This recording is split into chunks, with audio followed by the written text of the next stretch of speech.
Go for it. All right, now we are recording. We are live, and we're gonna get right into this. By the way, is it actually raising esports or is it raised? Did they ask for raising esports? They did ask Uh, for raising esports. you should for the first case you should remove the G. So it's raisin. Raising esports. Yeah, Okay, but it is raised like it is raised. raised. Okay, Yeah, but it's a meme with a fucking raisin. gotcha. Yeah, All right, raisin esports. all right. Let's get into this right now. Yeah, I'm fucking excited to see how your input on this is gonna be. Like how do you want to do this? Like, do you want to focus more on the analytical aspect of this, right? Well, since you said it's your first time casting, I figured I'll take Mhm. the lead for the start of it, and then Yeah, as you feel absolutely. more comfortable, just feel Mhm. free to slot in wherever you feel easier Mhm. for you to do. I'll try and adapt. All right, Yeah. we're going to be getting right into things on Border here with the Cryptic versus Razed Gaming, but as they prefer to be known as the Razed Esports team. So, first ban of the day is going to be Thatcher, coming out from Razed Esports. Thatcher bans on Border have been the bane of a great many teams. You know, LATAM loves it all the time. The thing I'm really curious about to see is when Razed swaps over to their attacking set, are they going to try and use IQ, Twitch, Buck? What is their alternative to not having a Thatcher? And is this going to cause the Cryptic Crows to become more reliant on things like Bandit, Kaid, and Mute, all operators that Thatcher is the most essential to take care of? The Monty ban coming out from Cryptic Crows mostly shows they just don't want to deal with any sort of Monty strats in play, and Mira is the default EU ban. The final ban will most likely be Echo or Maestro, but if we see something like Valk or Pulse banned instead, it could really change up how the defense will play. Yeah. So it's pretty common for what Oh, I've we're noticed gonna in the. need we might need a rehost already. That's an oofers, man.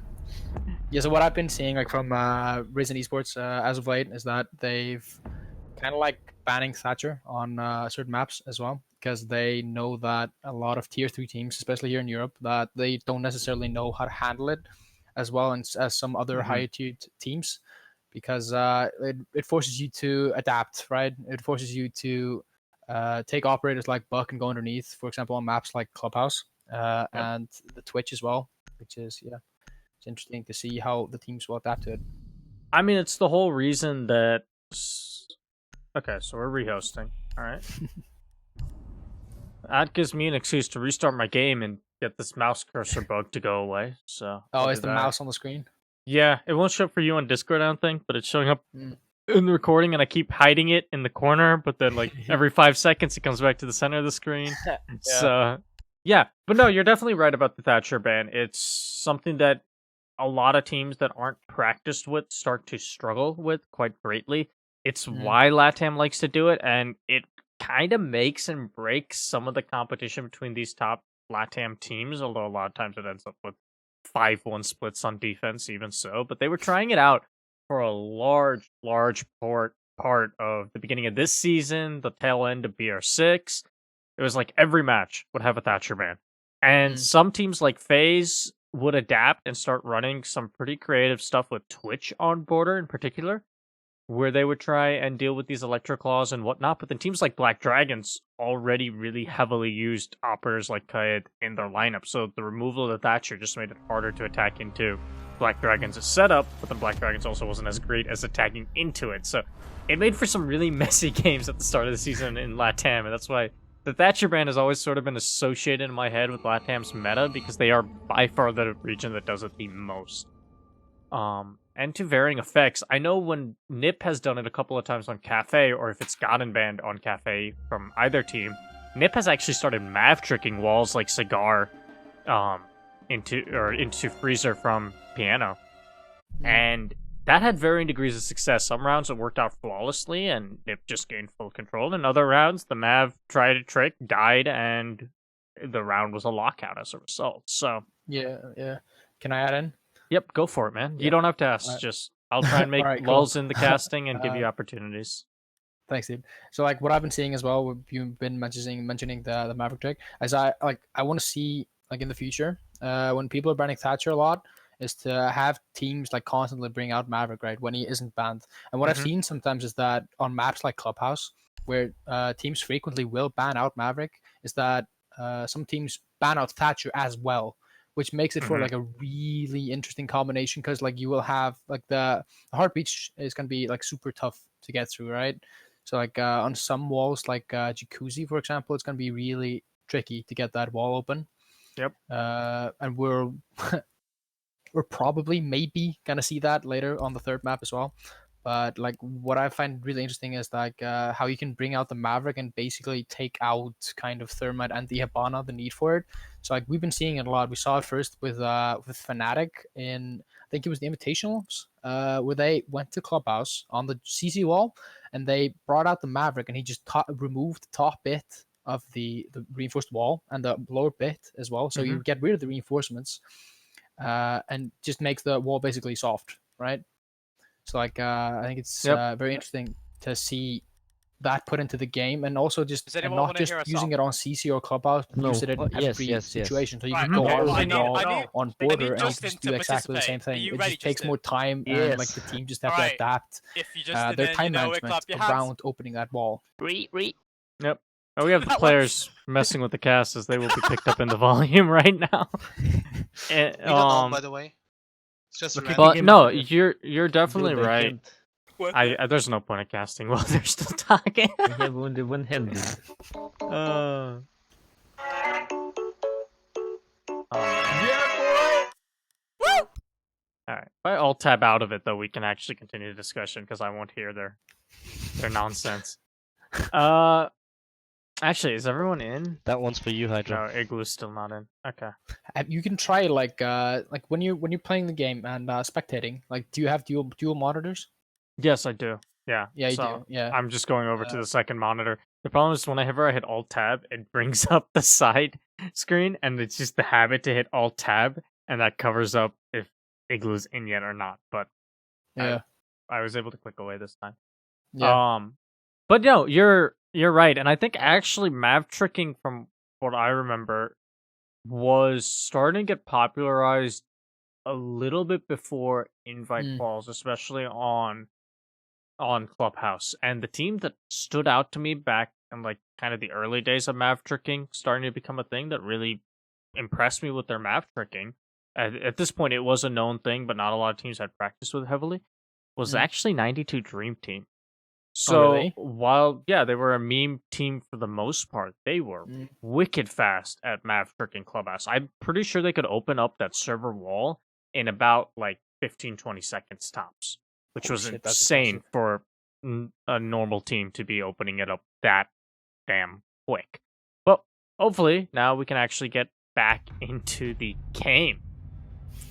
Now, since this isn't an ESL game or anything like that, we're not caring too much about if they changed up their operators or what happened before the rehost, because it's not an official thing, it's a scrim.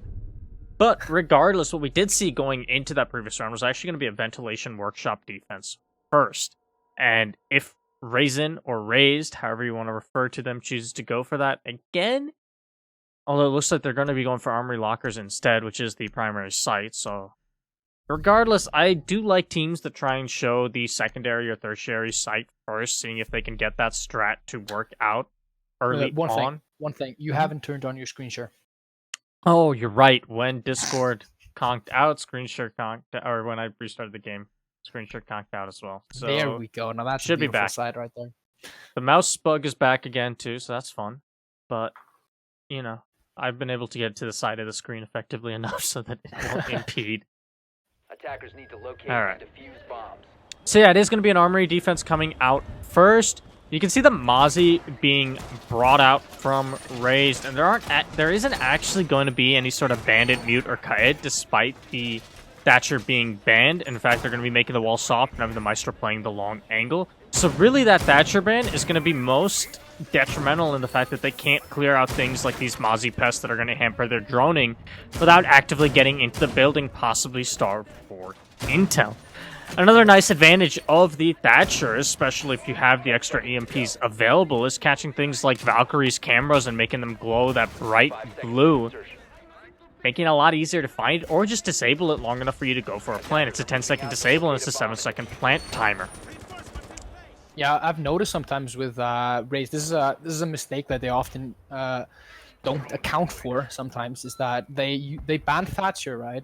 And they don't play any denial operators. They don't play the bandit and the Kaid, and they sometimes do that. But I have damn, I have Good work noticed. from Emote, and that should pick up another one onto the Mozzie.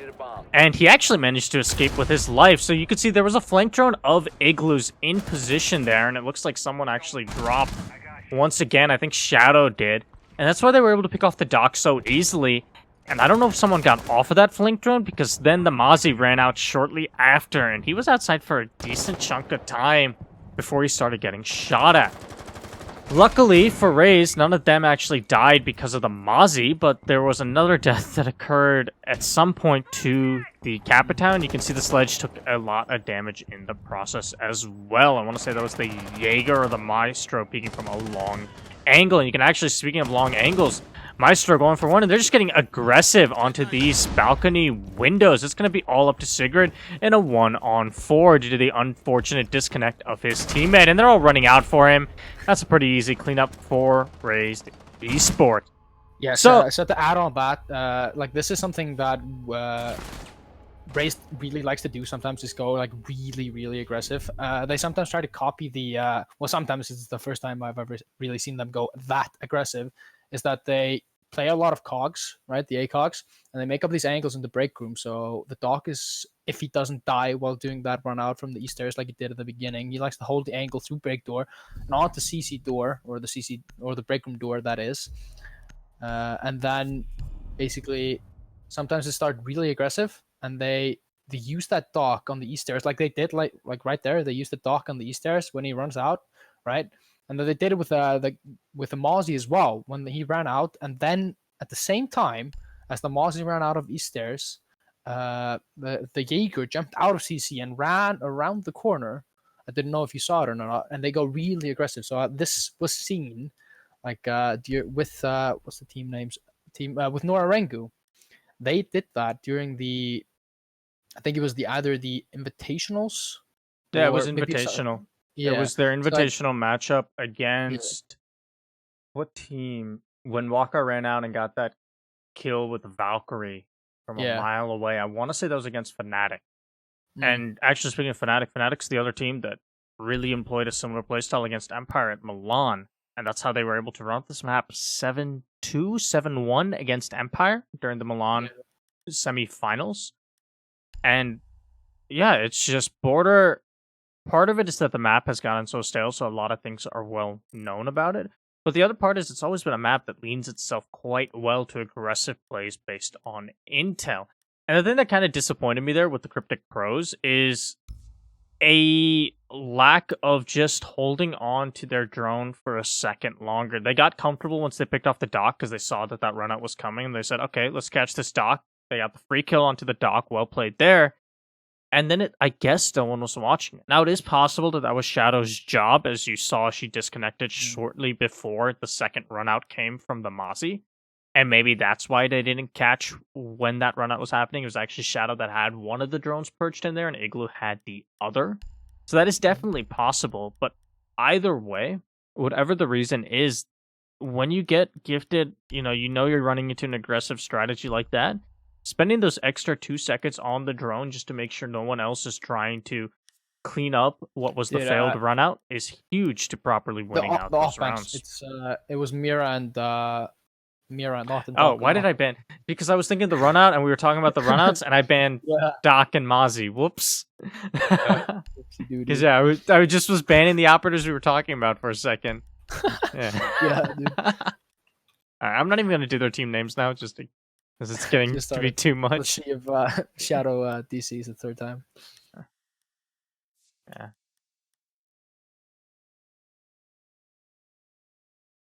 Yeah, it's really interesting to see that, to see the run out like they did, like so super aggressively in a first round in a scrim as well. I know that some teams get really touchy with teams playing really aggressively and running out and spawn peeking in the scrims. I'm not saying any names from. Well, the best part about this being an unlisted scrim VOD is that I can call out Drip for days And it's not on an official cast. Exactly. Same way I can roast Nigel every 5 seconds.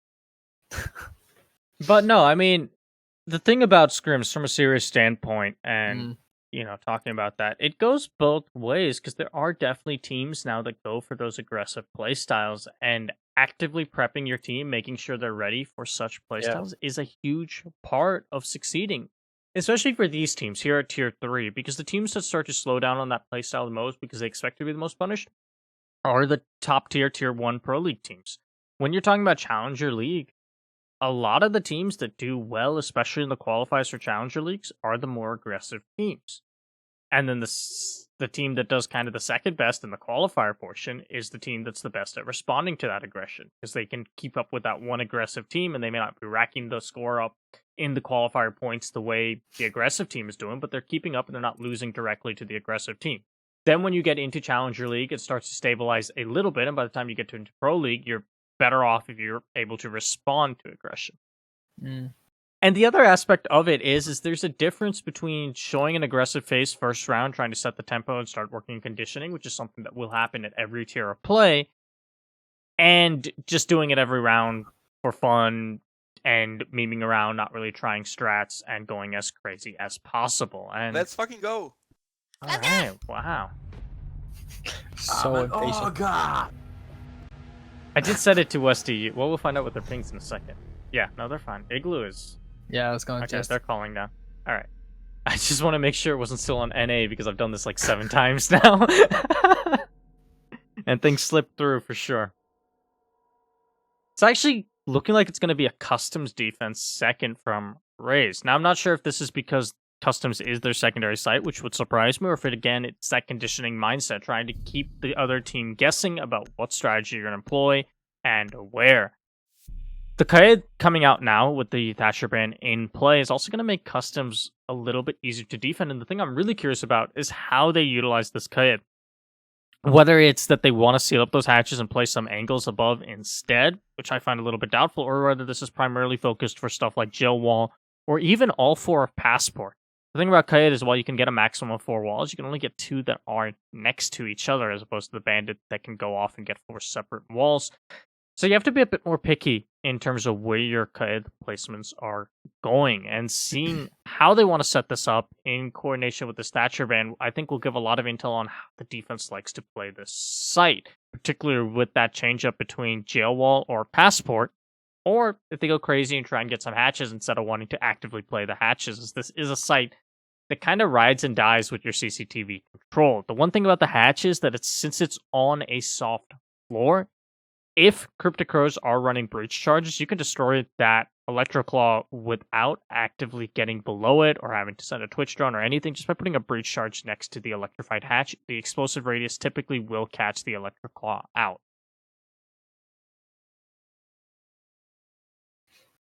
Yeah. So it's definitely, like you said, it's going to be interesting to see how Razed are going to defend this Customs. I don't have it in my memory, Razed preferring Customs over Tellers. So this is actually the first time that I am seeing Razed defend Customs. So I'm actually quite excited to see what they've done. Kelm obviously did not tell me that they were going to run this strat. So like, I'm genuinely very excited to see how they do that. Because Razed do prefer, and seeing it in the matches CC versus Razed, is that they do prefer Tellers over Customs. So I genuinely have no clue how Razed is going to hold this. But I'm going to guess, since they have 2 ACOGs, Justin on the Kite and Beaten on the Dock, is that they're probably going to stick Beaten and maybe Justin in CC. And Beaten's just going to play these long angles and just wait for him to push him. Or knowing Beaten, he's not going to wait for them to push, he's going to push them and try to kill them. And we have those info op like the Valkyr, who's going to be detrimental in figuring out where they're going to come from, and then the comps are going to have to be good, so Beaten will be able to get those frags. And seeing how Bub plays as well is that he can get really aggressive if the IGL isn't stopping him. So it's going to be really interesting to see how this will play out. Yeah, one thing I'm a little concerned about is the fact that they're sending Justin onto this aggressive peak, but as you can see, he still has one of his Electroclaws in his back pocket. Now, I highly doubt that he's planning on going for some sort of trick, and he does finally fall back now. Maybe he was just wanting to set up that angle. But it feels like a bit of a waste of utility to be running the Kaid and not using both of your Electroclaws. And it looks like he still hasn't figured out exactly where he wants to do it. And yeah, again, I'm trying to figure out. So they have one set up here onto this passport wall, but they're actually only getting one portion of it, which is again a bit of a confusing decision for me because you can't quite easily get both of them, especially when you know that the Thatcher isn't in play. But even if he was, fundamentally the difficulties in getting that one Electroclaw and getting it one it's closer in between, it's about the same. If you get the IQ up above it, if you get a Twitch in play, and if you get a Shadow in play, apparently, that's going to be the real trouble of today. That's just as easy to remove in every single one of those situations. Cycloud's just going to add on to it as he gets a pick onto Adzi, who's trying to get onto the Sandwich Repel. And things are not looking good for Cryptic Crows on this clear. Cycloud's going to get a second using the Armory Soft Wall. It doesn't look like the emote was ready for that angle. Sigrid's trying to respond by pre-firing into the Armory Soft Wall. That's a hard challenge to take. And the Thermite's going to fall off of it. It just looks really like that CC is not being able to handle the aggression that Razed is putting out. And then we have Secret opening up the jail wall right there, the detention wall. I'm really curious. Igloo just able to walk right in. He's going to pick up 2 for himself here, and Shadow is able to return. So, yeah, and I 100% agree with the aggression. He's going to actually get a down now onto the Jaeger, so this is a salvageable round if he knows about the Smoke's position, who has rotated up. Actually, I believe that's a Valkyrie of Cycloud who's actually rotated up, and indeed it is, but he's looking the wrong way, and he's going to get picked off. And, yeah, I think a large portion also of that, the reason why they're struggling so much with this aggression is that they're best player for dealing with said aggression is typically Shadow. She is the entry for this team. And with her off the board at the beginning of every single one of these rounds due to unfortunate disconnects, it's got to be hard to figure out how they want to set up their flanks and who they want to have definitely pushing in. Normally Shadow and Igloo kind of are the two-pronged push from the Cryptic Crows. And when you're down to a singular prong like you saw there, there's only so much that can be done. So one mistake that I did make, as you can see the score is incorrect, as I messed up in the setup of giving the point over to Razed. Thankfully, this is just a scrim, but if it becomes a problem, we can always do a rehost for that additional I don't round. think it's going to be a problem. Yeah. But yeah, that is my mistake. And maybe someone will DC again. And yeah, biased analyst right here. Exactly. Defenders, protect your yeah, one thing I also wanted to get into was the fact that you can see that Razed is sticking with this aggressive style, especially for their customs defense, based off of just operator selection. Despite them running the Smoke, who would typically be one of the more passive operators there, because they're still sticking this Doc in pretty much every single round as opposed to the Maestro, it screams that what they really want is the raw ability to take multiple gunfights at long range that the Doc offers, as opposed to the more passive play that you'll typically see Maestro players engage in, unless they're NBK or Kanto, in order to help out the team and be more of a support style player. 5 seconds left. Now, you can see Shadow's got her flank drone set up, and maybe this time if she doesn't DC, they'll see if a second peek comes out, and the Doc just immediately going for the run out. He's not going to be getting anything. He's actually setting up a bulletproof cam. That's ballsy as fuck. Yeah, if... Now, there were drones in position, but it looks like the members of Cryptic Crows just wanted to play a bit safer, not wanting to give away a life to the Doc, but had they had someone set up in position, that could have been an easy pick onto the Doc. Thankfully, since they do have that drone, they will know about that camera going down because they would hear that sound cue. So they're definitely not going to be throwing their lives away in the process. You can see, just afraid of this aggression, Adzi taking this long angle, expecting possibly a run out from Armory or CC doors. Yeah, you see, like, with 40 seconds in, they're still just kind of, like, just watching it safely. Like, there's the first person on Repel, Sacred right there, going up to the balcony. And they still haven't even entered the building. That's not that uncommon on Border, perhaps.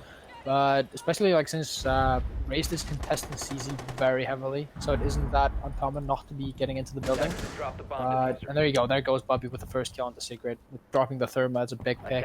Although perhaps not as big since Razed is playing so aggressively. But what I really want to see from Cryptic Crows right here is that they should stick together more. They should get these angles and they should push on these guys. I think like a lot of this hesitancy from Cryptic Crows right here has to just do with us. Oh, there we have Shadow going up these stairs, and he just gets absolutely denied by Beaten right there. Yeah, and honestly, the reason I was looking for Shadow so much is the fact that you've seen at this point that this armory wall has been left, and Beats is going to pick up a second as I go away from him.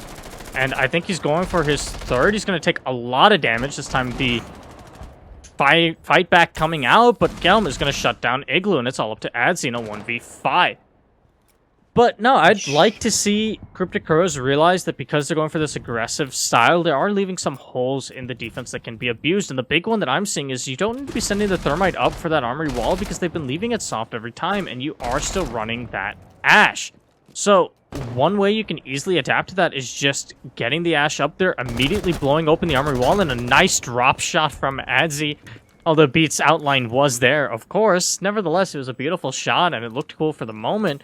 However, the position of the IQ is completely known at this point, and she still has to find 4 with 30 seconds. The only thing she really has going for her is the fact that she has Diffuser. The Mozzie also being outside is another player's position that Adzi is aware of. But there's not a whole lot he can do, and at this point, you're just talking with your team, trying to figure out what you can do to adapt. And I think a big way to go for that adaptation is they need to start getting some more quick entries into places like the armory wall that are being left soft, and a single Ash round can deny that position for the defender quite effectively. And if that defender then falls back to something like half wall, an Ash charge from below will completely shut down that position. What I really liked about the final kill on the IQ there is something that Razed has become very. They have improved upon this in the past couple of weeks. Is that when they know when there are a few people remaining left, they start to go like too aggressive. They keep up the same aggressiveness that they have maintained out throughout the round, basically. And that's one of the main fundamental problems with Razed that has been an issue in the team. But since we realized that we're still just going to play that aggressive, basically, is that Razed started to peek together. So you see Bob just lying there on the floor. He just waited there. And then you had... saw him. And then you had the Maestro swing from here. And while Bob did die, that was still a confirmed kill for Razed because of the fact that they're being together. And that's one of those fundamental things that a lot of teams do slack on, is not playing together well. In fact, that's how Shaiko picked up his 4K against G2 at DreamHack Montreal recently. G2 gave them a lot of ones. And that's not something we're accustomed to seeing from G2. G2 used to be the best team at playing their fundamentals, playing together. But they all gave them Shaiko ones in that situation, and he picked up a 4K. Even if it is a 5-on-1 situation, you cannot be giving the enemy ones because that is the fastest way for a highlight clutch to come out. Yeah, absolutely. And you actually saw it during this last weekend during the Seeds Play qualifiers. If anyone watched that is. It's what happened when Razed Esports competed against Team Curious in the finals to get the last spot for the Seeds Play quals. Is that here on Border, Team Curious went 4-2 in the split on their attack, and Razed was doing really badly on defenses, but Razed somehow managed to bring it back because Bub, he could get another one there. That was a really nice shot for Bub right there. But what Razed was doing is that they were not allowing Team Curious to get those multiple. Jesus Christ, Justin is just absolutely, he just went off right there. There's probably a cam right there outside the west main door. And Razed is just not giving them any chance to recover anything. It's still a minute, just a minute gone from the round, and there is about 60% of everyone is dead right there, I think. That is really aggressive. I have not seen Razed play like this ever. Yeah. And I mean, Border is a map that you can get away with this kind of aggressive play, but going back to like the setup there from Razed, it's something I've been noticing a lot in tier 3 teams now that I've been watching them. And not really something that you see that often in tier 1 teams, which is what I have more familiarity with. And that's the fact that you'll be holding top control and not making the proper holes in the floor to actually have that top control help you onto things like default plant. Now, thankfully, Razed actually did open up the hatches, which I've actually been noticing some tier 3 teams don't even do to start with. So they could rotate back to site if site got heavily pressured.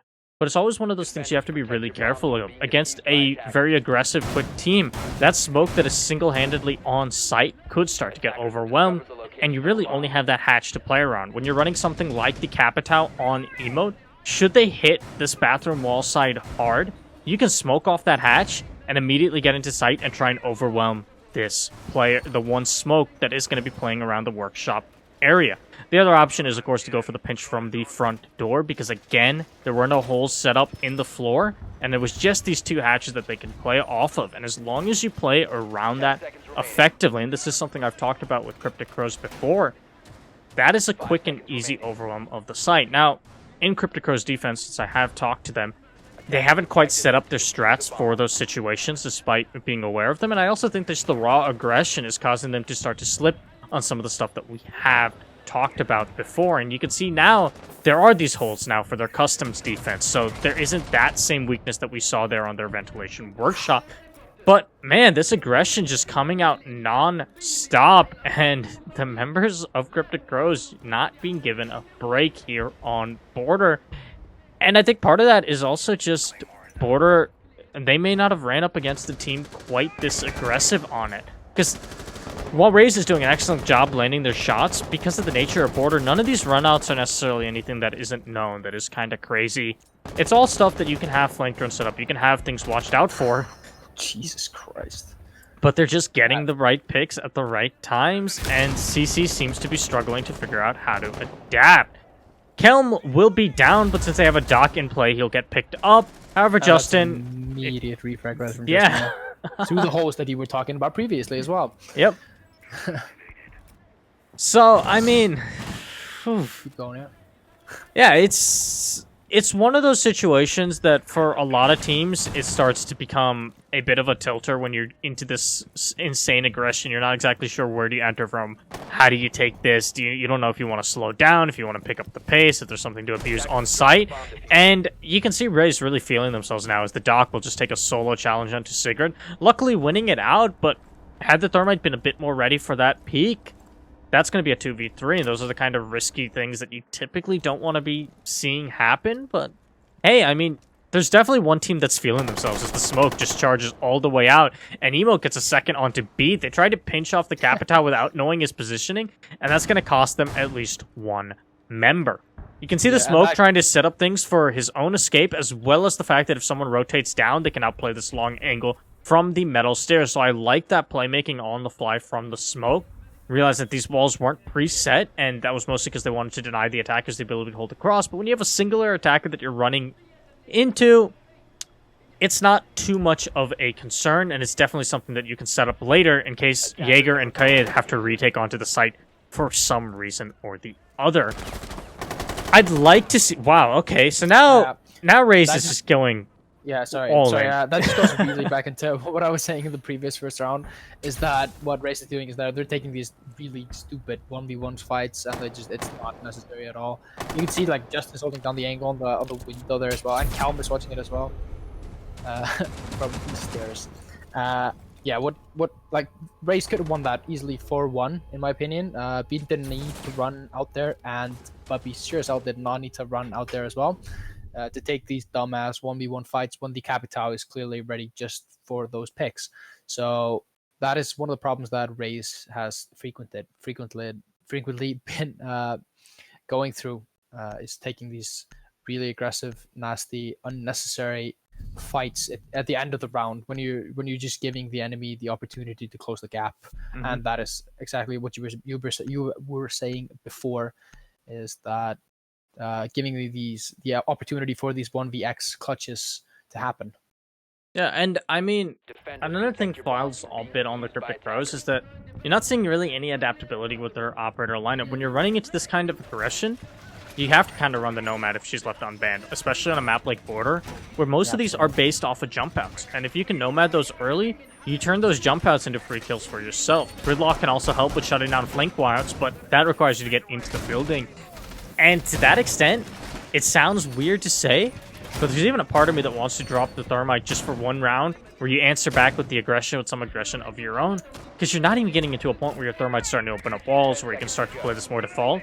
You need to shut down the aggression first, and once you have that aggression shut down with a singular round where you've conditioned without something like the Hard Breacher, with something that's going to help you deal with this aggression, then Razed will hopefully peel back a little bit, and that's when you start to run the Thermite once again and play it a bit more default. But when you can't even get into the building, it's a bit of a wasted pick, honestly, at this point. Can you check out the Valkyrie's POV right there? You saw she tossed out a cam right there from the break room. There you go, and there you go.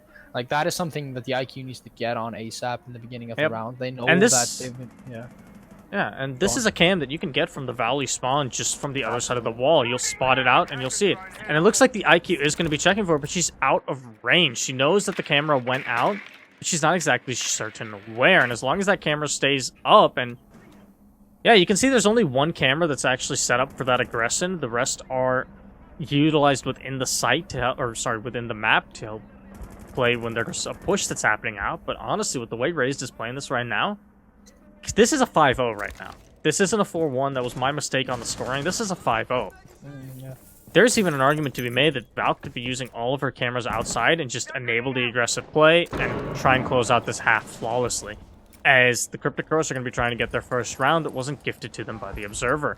And it's not going to happen right now as Bubba gets the first pick onto Shadow once more. That's going to be the Ash off of the table for the Cryptic Crows. And once again, that soft destruction that I was hoping would be used to deal with stuff like this armory wall that has been left soft every single time will not happen, and that's going to enable the Meister to continue to play this long angle.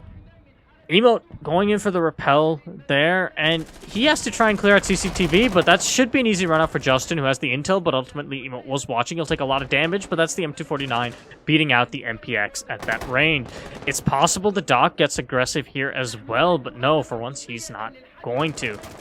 The Jaeger did get another pick in that time, so man advantage still stays with Razed Gaming, and you can see Cryptic Crows, they've really stacked up now, trying to just, I guess, funnel into Archives, but it's not going to matter as Beat's going to be able to peek out and take down Emo. The Capita off of the board, Igloo falls as well. It's all up to Sigrid in a 1v4. It seems like the member that's left in the clutch position from the side of Cryptic Crows changes every single round, but the result does not. And Razed Gaming goes up the flat flawless. They're one round away from ending things outright. Yeah, I was really hoping that Cryptic Coast would be able to punish Beaton right there on the east stairs. They could have just held the flank, held the angle, that is, and waited for him to peek them. But somehow Beaton managed just to get these kills, and that is. And I think there was two things about that. They thought they hadn't completely cut off with the Capital Bolt, and ultimately they didn't. But another thing to point out is that Doc is the one operator in the entire game where the Capital Bolt won't hold him back, because he can't actually stim through it if he really wants to get aggressive and manage to get through it, take the gunfight, and escape with his life intact. Provided, of course, no one's watching the angle to actively kill him, because it is a much easier kill, because he will be taking a lot of damage. So, when you know a Doc is holding onto the east stairs, one, you have to be certain that your Capital Bolt is actually cutting it off properly, which it wasn't. It gave the Doc this little area to play in the back. Two, the smoke would probably be a bit safer, as then he has to try and pre-fire through it. And three, the big thing is, against the Doc, that's actually not going to deny the angle as much as you're hoping and expecting. Two. Now, while there is only one attacking round that the Razed Gaming has to get to actually end this map, I guess we're just going to treat it as if they need to get two, because it is a scrim and it's extra practice for both teams either way. But I hope we see a turnaround here from Cryptic Crows on their defense, as I really think that was probably the first time they had to run against such an aggressive team. It wasn't made any easier in terms of their morale, because the Shadow getting dropped so frequently at the beginning. And as those kinds of things happen, there's a very mental game in Siege where you start to struggle and find it difficult because of situations like that. What I want to point out here as well is that Cryptic Crows isn't running a smoke. So there is little soft reach. They have the Rook with the impacts. And there's just a plant going down as they weren't ready. Oh, there comes the double nitro cell from Sigrid. So it looks like it might have been a bit of a bait from Cryptic Crows. Realizing that that area may have been open, the plant was starting to go down, and just waiting until it was in a safe spot and the planter wasn't going to bait it out for Sigrid to get that nitro cell out. So I really like the playmaking there from the side of Cryptic Crows to try and answer back to their abysmal attacking half. It looks like they're finally going to get their first round on the board, but it is still a 2v4. Make that a 1-on-4, as Razed is suffering from a very similar problem as Cryptic Crows, and that's just an inability to get reasonable and meaningful map control to actually enter the building with. Well, they weren't inside in much the same way that members of Cryptic Crows were inside at points. they didn't have map control during it, and that's why Bandit was able to just play comfortably inside of the rest of Archives and toss out a single C4 and shut down the entirety of that plant attempt. What I'm guessing right there is that Razed was just gonna hope that they were gonna get a really easy plant off, and they might as well could have if it wasn't for that Bandit getting that 2K right there. They saw that the pulse, and maybe I think one other player were playing in CC, so it's possibly just 3 players on side. And if you have that AC control right there, it's of course like really strong to have that AC window control. But yeah, if it wasn't for that Bandit, I don't think this round would have been very recoverable for Cryptic. Yeah. But I also think that that's one of those situations where you need to be very careful of another player in Archives. Typically, it is something like a smoke or a bandit, and Eagle's going to get the long shot and easily finish off that IQ, but you know they have a band on the table. You know it's probably running C4. I would imagine you have at least most of Armory droned out. You know that there's 2 players inside of CCTV. That C4 should be expected. That should be ready for it. If you're going to be going for such a plant attempt, you need to clear out that player with something like a Capitao, or have a shield try and pressure him out, or you have to properly bait it on the Hibana, and that's a hard bait to do, which is why I wouldn't recommend it, as you're most likely going to get blown up in the process anyway. What I would have liked to see right there is that the Hibana that was going for the plant, that she should have wasted the ADSs. Like, there was probably going to be an ADS there in Archives where the Bandit would be, and the Buck was playing on AC window. What I would like to see is that Kelm should have used his flashes and not gone so aggressively for the plant just yet. He should have flashed it out, tossed all 3 of them, and flashed Bandit once, and then Sai should have naded him and gotten the kill. And that's just pretty much the entire denial gone right there. I think, honestly, the one reason we didn't see such a strat come out was they were hoping that'd be a rush plant that's catching Cryptic Crows off guard. They've had their number for the entirety of this match, and Cryptic Crows has obviously responded poorly to aggression right now. They wanted to see if that extended onto the attack. If they start to go for that utility flush, most likely the Rook and the Pulse can both rotate out of here, either go for flanks onto East Stairs, get office control, or in the Pulse's case in particular, if he gets down below and gets his C4 prep by the time they're going for that plant, there's no way you're planting there without clearing him out. And I don't think Razed Gaming wanted to invest the manpower down below to also clear out a Pulse trying to get that C4. So this is what I was talking about with the Vents defense from Razed Gaming. You can see that all these holes are set up now to deny things like default plant, to deny default entrances. And what that means is that there is actually a reason now for the attackers to clear out the top floor, as you cannot get into the site otherwise. When it's just the 2 hatches that are opened up in the case of Razed Gaming, a good attacking team can play around just 2 hatches being open and get onto the site and overwhelm the singular player and force the roamers into a retake situation. Yeah, I'm really looking forward to that. With 30 seconds into the round, Razed has already gotten the control that they need in CC. And my screen just went black because I haven't moved my cursor. Smoke not having intel and trying to just go for sound, he's going to actually lose 2 gas canisters in the process. One thing I'm a little concerned about is, and Igloo's actually going to get an early pick on to Justin. That's Sophia off the table. Yeah, that's from the middle stairs right there. That's a good pick. So this is a mistake that I see a lot of teams do, and 1 has to do with the nature of the Hibana, but 2, it's the way you're setting up your holes. And actually, if Beat's not careful, his foot is peeking out, but the smoke's not going to take advantage of the opportunity, and IQ's actually going to be able to swing in and be shut down by Shadow.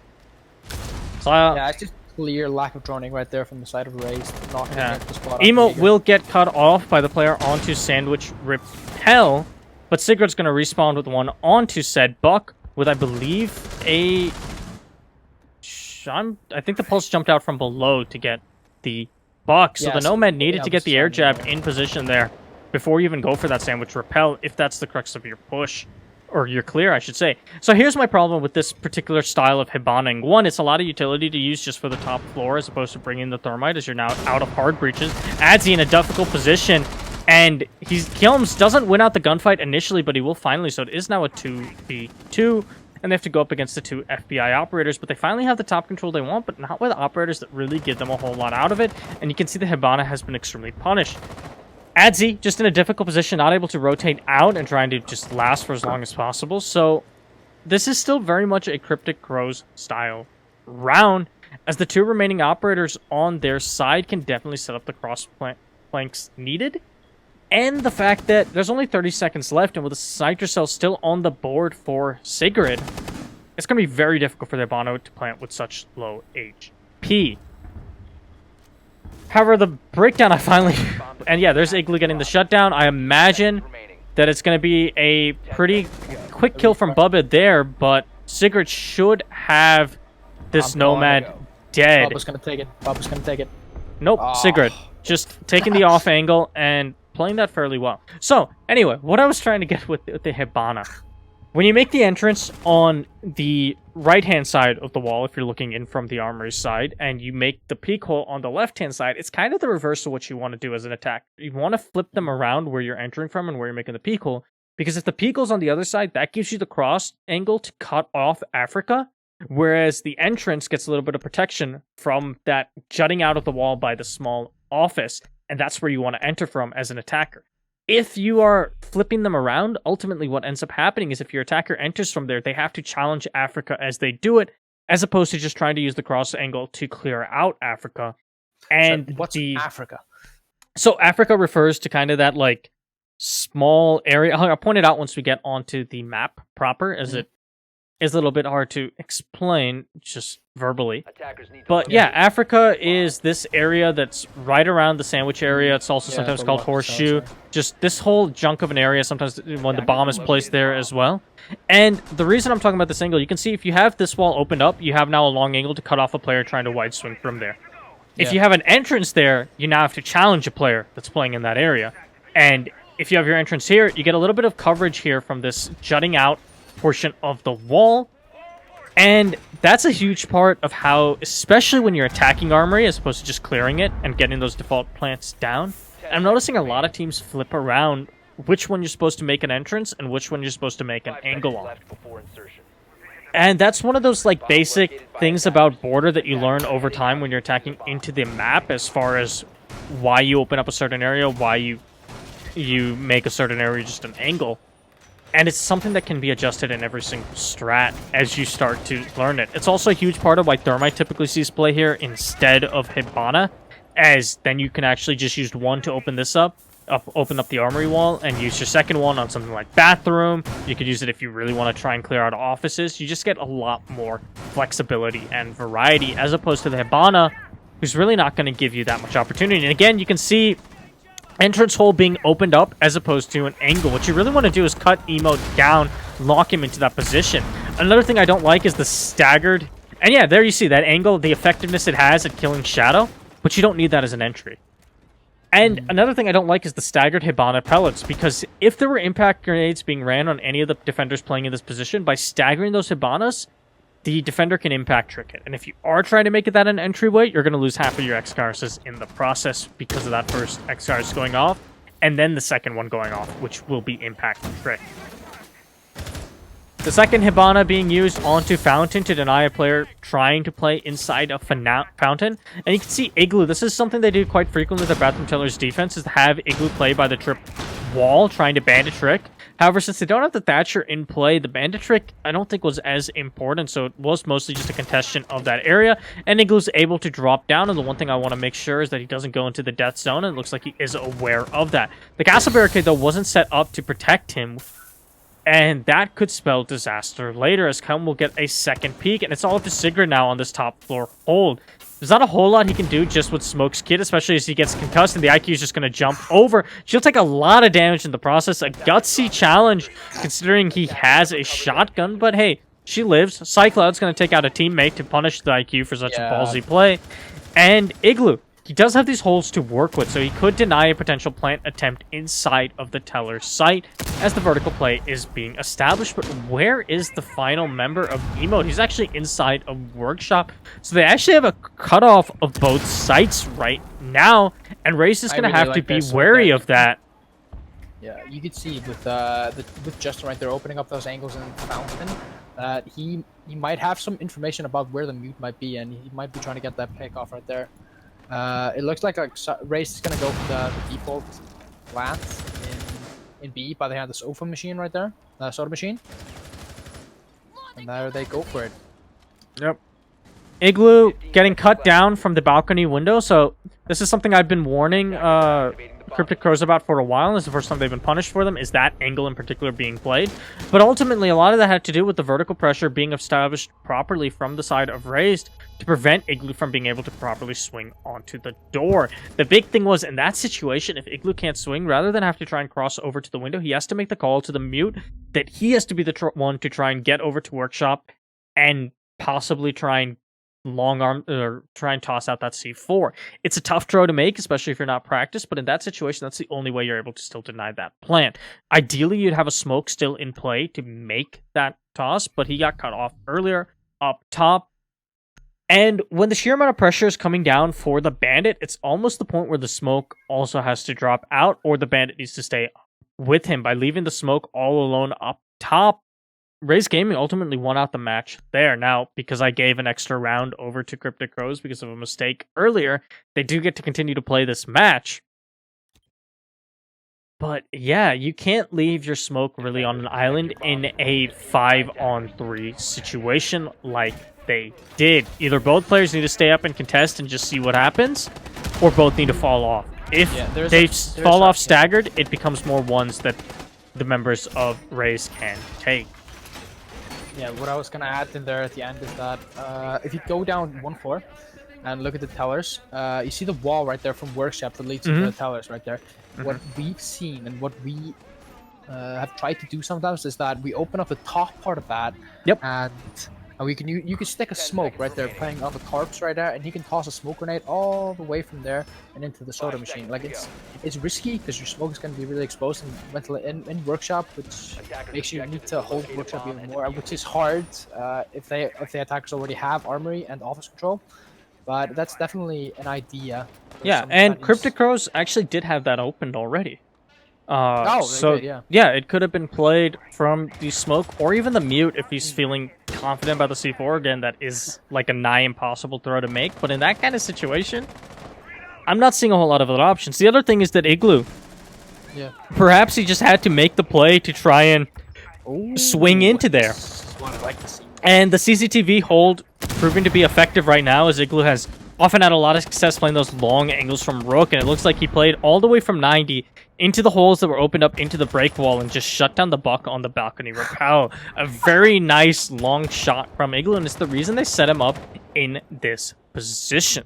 Yeah, it's very historical. Emo getting another kill onto Kelm, and the reason why they have the pulse here is to give all this intel on the balcony. And you can see, I think the IQ is being tried to use from below to clear him out. You can see as well that Justin just pushed into break room. I think he just pushed down. Yeah, there he is. Yeah, Ow. And Justin's gonna get shut down. I don't like the IQ being the one sent. I know that it's a pulse, so you think, okay, I can spot up their scanner, I can take him down. But at the very least, if you send your buck in as well, and he's practiced those frag grenade tosses, that's a easy grenade from below to punish Emote's position. And because the buck was instead trying to set up this long angle, he just got taken out by the Rook. And it looks like Cryptic Crows, at least on their two primary sites, are very comfortable with answering this aggression with a little bit of aggression on their own and making the building extremely difficult to enter, as it's going to be left to Beaten in a 1-on-5. There's not really any avenues the IQ can take, and the Jaeger is going to finally spot her out. So even if she doesn't go for the peek once more from Shadow, they know exactly where the IQ is. Pulse able to rotate back into Armory site. I like that play from the Pulse, realizing that you don't need to contest CCTV any longer. You can set up some better angles onto the site proper.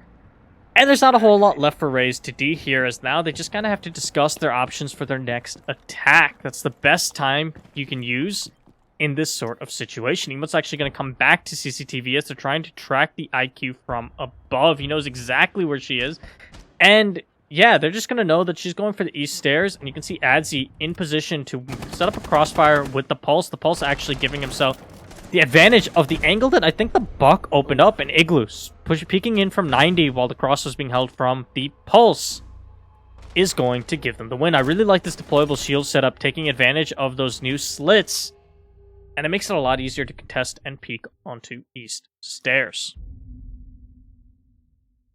Did you catch what happened with the Valkyrie right there in the chat?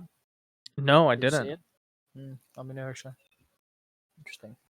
Yeah, but I want to add on the way Sai died. Sorry, the Buck died outside those windows right there, killed by the Rook as the opening kill. Sai has a record for dying to those windows to that specific angle. Where in the Siege Play calls when they were playing against Team Curious, where he died twice, 2 rounds in a row, by the same person, by the same doc, 2 rounds in a row, which is hilarious. And then the doc got traded by Justin both of these rounds in a row, and I thought I was going thought I was going to have a Attackers need to mental locate and breakdown defuse there. bombs. I also Thought I just was- don't like having the Buck play this position. I understand that he wants to open up some long angles here, but the issue with Buck is that he's got a bit more of a kick to his gun than most attackers, and since these are super long angles you have to contest, that extra recoil can spell the difference between winning that gunfight and losing it. Especially when you know that a Pulse is playing here in CCTV, and the Buck is best served clearing him out from below, just by cooking a frag grenade and tossing it up to the Pulse's position.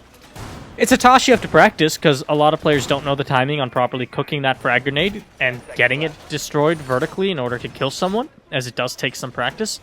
But if you're trying to break into some of the higher tier levels of play, that is one of the most intrinsic skills that a Buck player needs to have. Or Sledge as well, any player with frag grenades, really. Absolutely, I think that's a good point. That's something Sai needs to practice on later on, which you probably will. After this analysis of yours. I don't like this late round reinforcement from Cryptic Crows right now, as if that was properly read out, the Zofia could have immediately spelled some disaster for the smokes setting that up. In fact, yeah, you can not only just, hit it with an impact, you can also concuss him off of the reinforce so he can't complete it. And either way, that would deny them the ability to reinforce Armory Wall, which seems to be an intrinsic part of their hold. Once again, no bandit being ran for this site in particular, despite the Thatcher ban, meaning that that Armory Wall can get opened up, and that's some of the playmaking that I'd like to see based off of bans be made from Cryptic Crows. I think they are very set in some of their setups, and Adsy taking down the Nomad from all the way inside of offices, I think. That is a wall bag and a half right there. And that's a huge pick considering it's the Nomad on what's been a very aggressive border take. Once again, you're seeing those same kind of holes being set up. And this gets to my point of what I'm talking about. If you have a player playing in half wall, the Buck getting from below, able to easily clear him out. But say the Buck hadn't cleared him out. Because your entryway is here, that is an easier challenge for the player in half wall to take, as opposed to putting the entryway on the eastern side, where then they can get cover where the Hibana just went towards. And that's a big point of why you open up reversed of what they've kind of been doing. Kelm getting his nether kill onto Adsy is going to give man advantage once more over to Team Razed. And Shadow trying to rotate out of sight and going back into Tellers. The right play, I guess. But man, that was a rotate and a half. That's so ballsy. I've never seen that before. That's impressive. They must have had some sort of intel that there was nothing being played on the eastern side, and that's going to be huge for the Jaeger as she's able to bail out of that position. However, Igloo now coming in, and I don't think anyone was ready for Igloo to do that. He's going to try and take a second challenge onto the Buck, but he gets pinched out by Kelm and Buck. Normally, I wouldn't like the castle trying to solo retake into there, but I think the big point of that is that they know the castle doesn't play there. They just saw that the Jaeger went for a huge rotate. No one is expecting someone to retake into there like the castle just did. And so that sort of read made by the castle was huge. It's going to be left is between Kelm and Shadow in a 1-on-1. She does have the intel about the Hibana's position, so it's essentially just a 1v1 gunfight. The first attempted plant is going down, but this is most likely going to be a bait. Actually, it isn't. They're going to just commit to it, and Shadow's able to get the kill for free. Personal fake.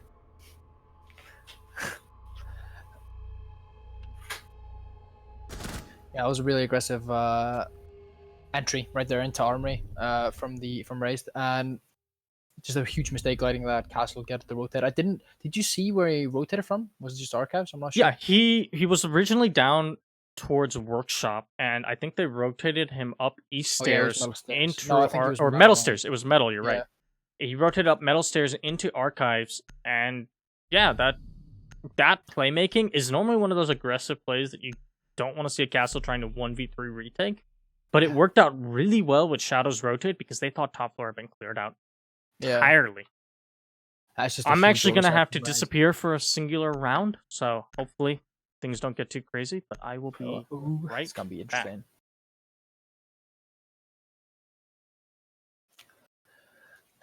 So let's see what happens here. Attackers need to locate and Expecting defuse this bombs. amazing roof, as you can all see. As you can see, there are these. Oh, he's still here. Oh, shit. All right then. Let's just spectate this as he goes for to make Attackers have discovered the the second location floor. of bombs. What I'm guessing this smoke's gonna do is gonna make a bunch of walls. He's gonna reinforce these fountain walls, which of course detrimental to holding towers and archives on the second floor. So the fountain area. What Razed like to do sometimes is that they take the Bana and they go into CC and they open up 10 from seconds CC remaining. the Banas into a fountain with lines of sight, so it makes it really hard for people in fountain or office to make rotations when they are top floor. So, but the monitor is on the smokes, the left side where someone would usually be playing. This is where the smoke was playing last time they defended the bathroom towers. Is that the smoke could not make the rotation as soon as Razed got map control that is fountain. And here you can see is smoke making these holes above. Which of course is going to deny the plant, if the quick plant, if they'd rush from workshop all the way into bathroom. As you can see, there is not a lot of map control for the crows on the first floor. As it looks maybe one person on site. Me over there. No, it looks like it's a 5-man hold on the top floor, which is really interesting to see. Not seeing anyone playing downstairs. Calma's gonna get the opening pick right there onto Jaeger. That's a strong pick. It looks like the buck has been down right there, so that's a good trade. Not nearly as good as getting Psy up the board. And he was gonna get the refrag on Psy again. Excuse me. That makes it a 4v4 trade in the advantage of, I'd say, the defenders, of course. Psy is losing those 2 frag grenades and the huge soft breach power, and there's only Jaeger utility left. As you can see, the castle barricade has been opened up from the office hallway right there. And he's playing there. Sigurd managed to get the rotate there. He's not gonna get punished by the attackers right there that are playing in break room. You can see the Sophia playing right there and droning. I really like the spot from the castle. This is something that really gets overlooked a lot of the times by attackers, especially when people are not playing careful. And I've seen this happen before to Razed, where they get punished by that castle right there, and Eagle gets a second pick. At first, he's for quick, and actually gets another. That's really impressive. That's still this Bubby playing in the, I like to say, CC right there. A smoke makes a wise rotation back to side right there. They don't need too aggressive. They've got the managed magic very significantly. What they could just do is that they could just give the attacker control and just fall right back, which looks like Sigurd is doing. You can see the Bana is pushing there in the office hallway, and he gets punished heavily by the bandit right there. And Atsi finishes off with his second kill, which is a really strong hold, only losing 1 defender on that top floor. It's a 5-man hold from the Cryptic Coast, which is really interesting that they just hold from all these angles on the top floor all the way down to the side. You can see the bathroom opened up, and the same with towers, which is of course very hard to plant in since there is a hatch there, and you can just drop the hatch and get kills from the hatch as well. So it's very interesting to see. Cryptic Crows do get the defense on the overtime, and they're going to go straight to Armory. They're not going to bring out any smoke, which does indicate that they might be playing more aggressive, not really waiting for Razed to go for that plant. They just want to kill them to begin with. Actually switching over from the Valk to a Frost, which is very interesting. They're getting rid of their intel gathering instead for Frost, which is quite interesting, and perhaps that might bite them in the ass since Razed has only gotten 1 attack round, 6. So this is a very defense-sided match right here. Razed, of course, playing super aggressively in the beginning of their rounds, all of their rounds. Shadow, unfortunately, disconnecting, which might have something to do with the results. And Cryptic Crows playing equally aggressive, although not as aggressive, but they're definitely playing really aggressive, which has also been biting Razed in the ass 10 seconds left. quite heavily. As we go through this prep phase right here, you can see that Razed has brought out the Twitch, which is interesting. I haven't really seen them bring out a Twitch.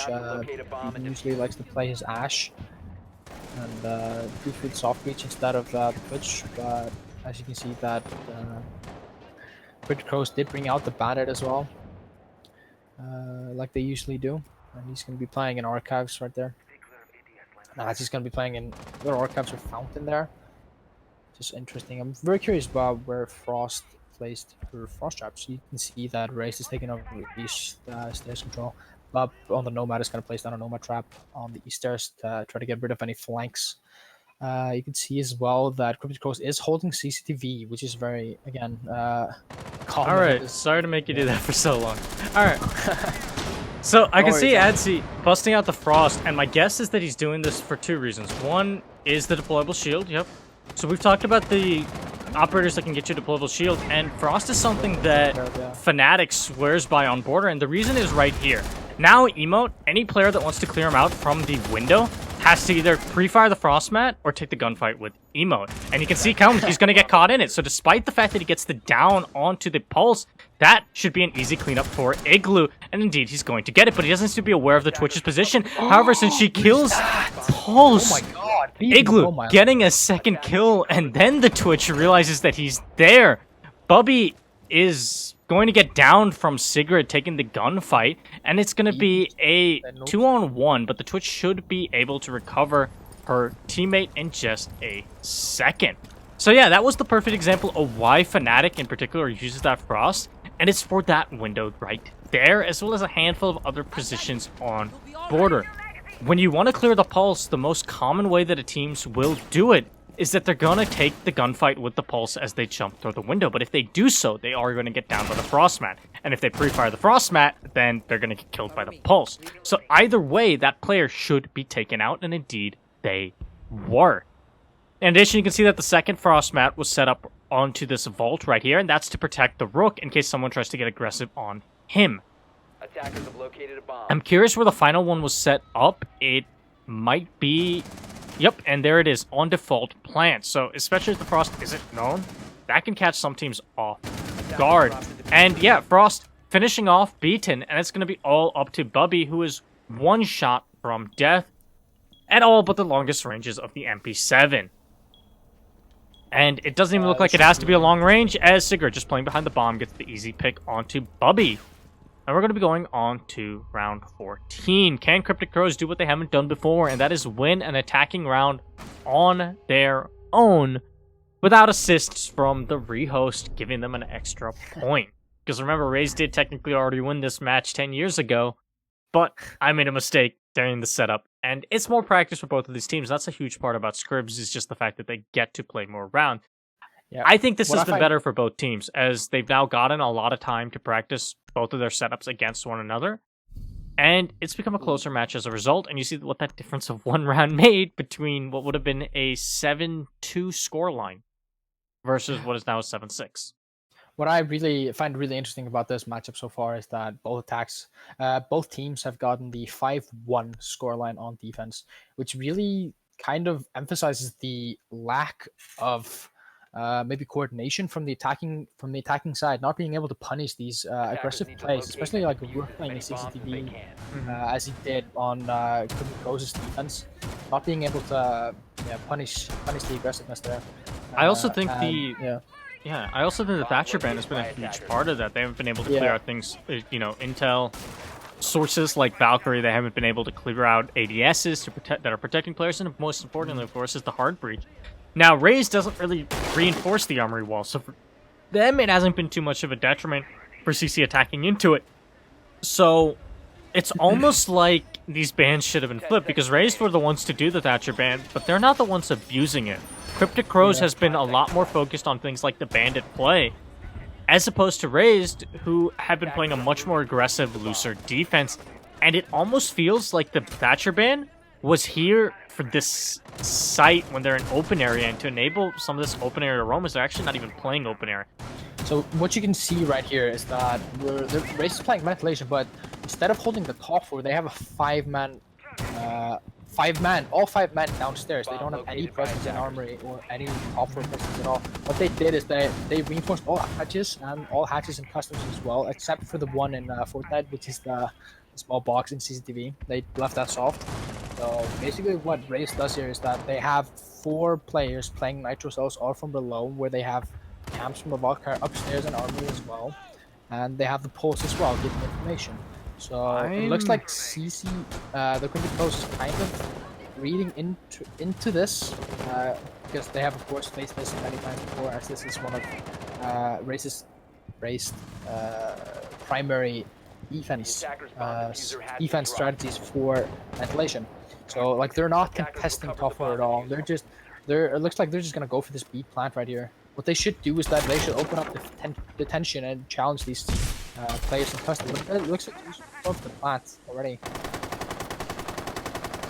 So one thing I want to talk about that worries me, and actually C4 getting wasted up top could be hugely detrimental, but the Mute was able to rotate in through the rotate hole. Emote though gets the refrag, and Sigurd should be able to recover this diffuser and go for a plant. One of the C4s being wasted means that there's nothing to deny this. Bubby going for that rotate as well as Cycloud, and Emote will get gunned down as well, but diffuser does go down. So the real question is, where is Shadow? And she's all the way up above, and instead of playing the vertical hole, she's going to rotate down metal and be taken down by the castle. I think it just got a little bit messy there. I think they forgot to flame the rotate, or that really could have worked. And a big part of that is this castle barricade you can see right next to this castle. And what I mean by that, and this is something that I noticed during prep phase and didn't get a chance to point out, I'm not a huge fan of it. And the reason for it is this. If you're going for such an extended horizontal roam, I understand that the idea is that you don't want to give the attackers some sort of cutoff onto you. But at the same time, you completely deny the angle that the Kaid could be playing. And he's essentially left on an island where he has to do the slow rotate in through the jail side in order to just escape. And the big reason that concerns me is the fact that that portion of the map is a lot easier and a lot quicker for an attacker to put a cutoff onto you, as opposed to just playing the long angle should you have that door not castle barricade. And you could see it took a while for the Kaid to get there to help out his team. Now by the time he did, they had such a man advantage that they were able to pinch out the 2 remaining players left into the side, as Emote had to kind of run in and give some level of protection because they were afraid of a swing from the standard rotate hole. And part of that was the sledge getting taken out early by that C4. Had the IQ perhaps been in better position to protect the sledge and prevent that C4 from catching him, it's very likely the sledge could have covered that rotate. Another thing to point out is the fact that had the sledge come in from sandwich rappel, then he could have easily played the angle from above and cut off that rotate entirely and deny the Mute the ability to swing here. And that would have been a plant going down in, I think, what was a 4v5 situation. That should be an attacker win right there. And that was the closest Cryptic Crows has come to getting a singular attacker win in this match. So I like the read into the way Razed was holding that site, and I think a lot of that just comes down to Cryptic Crows not being as practiced as to how they want to execute when they spawn out a setup like that. They had the basic concepts down, and that's why they were able to get that plant down successfully. They just don't have the practice and the execution and the timing all there yet. But yeah, I like the adaptations we're seeing from both of these teams now for their attacks. I'm curious to see if Razed can win a second attacking round. They are the only team so far that's actually won an attacking round. I've gifted one to Cryptic Crows, but nevertheless, they're now going to be having to attack into Vent Workshop. The only site they've won previously on was Bathroom Tellers. And again, you see the staggered Hibana, and I know I keep harping on it and they can't hear me, so that's why they keep doing it. But I'd really like to see this be adjusted next time I see from Team Razed. Yeah, but the beautiful clear from the frag grenade, as there weren't any ADSs set up to protect Emote on the smoke. A bit of an oversight there, as you know there isn't a Thatcher around to clear that out. And that's going to give them control of the armory side. Sigurd's now going to have him try and get aggressive from down below. There's likely going to be a C4 coming out at some point. And Adzi getting a pick, likely using the intel from the pulse. He's going to tell him when another person is swinging. You can see the barbed wire actually giving more intel available. Sigurd getting one onto Cycloud, and man advantage will go back the way of Cryptic Crows, especially as Igloo takes down Justin, who was trying to enter into break, and Igloo I guess he dropped down metal after getting the pick. Nomad charge going out will give Bubba the alert, but ultimately they can't do anything about it. He did get a pick earlier, but he took a lot of damage in the process and finishing off Adzi. This has finally given the Hibana and the Nomad top floor control, but we saw this previously as they tried to fight a 2v3 into the bottom side. Actually, it was a 2v2 at that time, and the Hibana was the one on low health. It came down to a 1v1, but it was up against an angle that Sigurd won pretty easily. And now, with Shadow still in play to possibly go for what I would assume would be a late take from East Stairs, as that is the kind of playmaking she likes to do when they're down to about 20 seconds and the attackers have to start to execute. This is going to be very hard for Team Razed to work their way out of. Now, they have still won the map, technically, but hey, I guess pride will be on the side of Cryptic Crows that they won it in their one gifted round. But yeah, I think a lot of this is also coming down to, I don't think either of these teams are that ready for a Thatcher ban. And yeah, Sigurd able to easily clean things up when they have to funnel in down east. You could see that he was pulsing out below, so they knew the positions of both of these players, rotated Sigurd into Harry Potter, and an easy clean up. I will, of course, let them know that technically Razed won, but yeah.